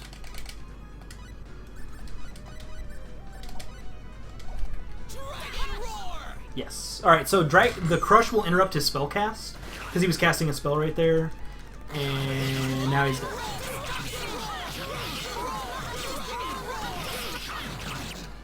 Perfect. Literally can't be better than that. Perfect fight. Now comes a unskippable cutscene in the anime style. He does have a scouter.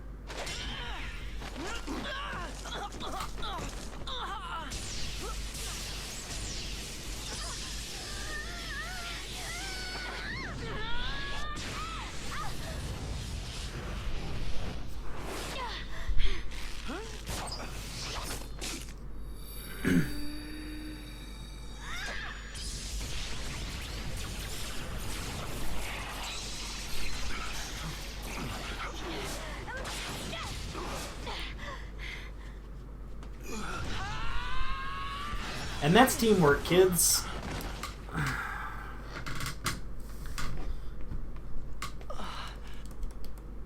Is that Wesker? Yeah.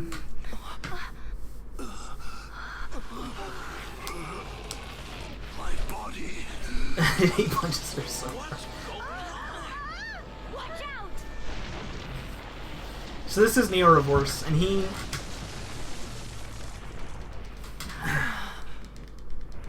Oh, he's a fuck. Wow.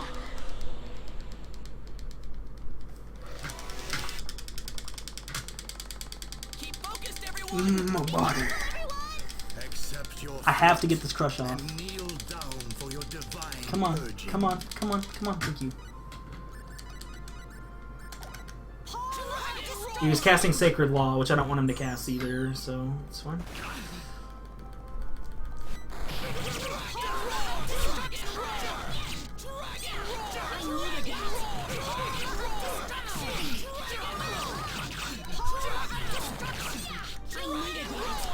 Uh-oh. This battle has been decided. There is no turning. Okay, so that ability will one-shot anyone in the party if they're not wearing a Ring of Resistance. Sleep eternally. It's unfortunate that he cast it.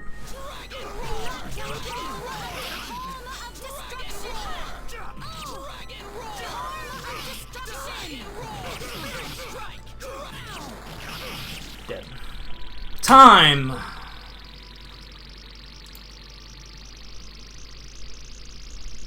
Time, please? Please? Control the keyboard? Thanks. And that's it, kids.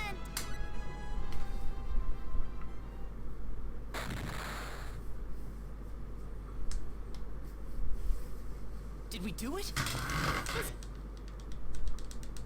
253.55. That was a super good run. That's only 8 minutes off my PB. That's still really good. That's, or, I'm sorry, not 8 minutes, about 11 minutes off my PB. Yes, but we may come back for you again. Though I'd prefer if we... I was worried about the 315. That was still really good. Well, you're It's a really good run. welcome. Although try to make it a more leisurely visit next time. Yeah, let's not go back in time and But save I the think I'd universe. prefer it if Rogue stayed an undeveloped civilization. I think so too. Yeah. Becoming developed just means your air gets polluted, your water gets contaminated, and your greenery starts to wither. I don't think there's a single good thing about it. Oh, I think there is. For one, we wouldn't have met you. And we wouldn't have had the amazing adventure we had. Don't worry about us. We'll make Rogue even better than it was before. Alright, That happens, I'm going to let the ending play out. Gearless Robots up next with Star Ocean the second story. After that, it's going to be Aether with some SO3, and then Elia. DDR is going to finish out with SO4. So this is a really good. If I were born on the same This is a planet really as you. good run. I'm really pleased with this. I would have been happy with this in like an actual like Listen, practice you and take care of Millie, attempts. all right? Girls like that don't come along every day. You ready, Elia? Great run. Yes, just had some personal things I had to say to Roddick, that's all.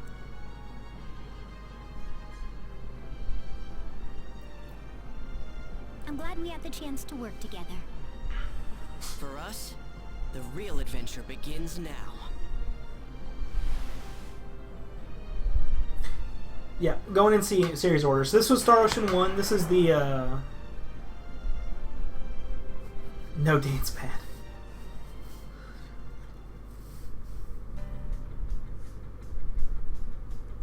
Wow, it didn't do the that cutscene's usually in an animated cutscene. I don't know why I didn't do it.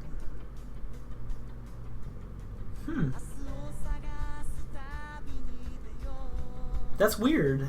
Why did it not do the animated cutscene there? Oh well. That's it, guys. That's all Star Ocean 1. I'm gonna switch over and I'm gonna let DDR know he's ready to go. And I'm gonna drop off here, and he's gonna be on in just a second, so don't go anywhere. We'll be right back, and we've got 3 to go. Thanks for watching.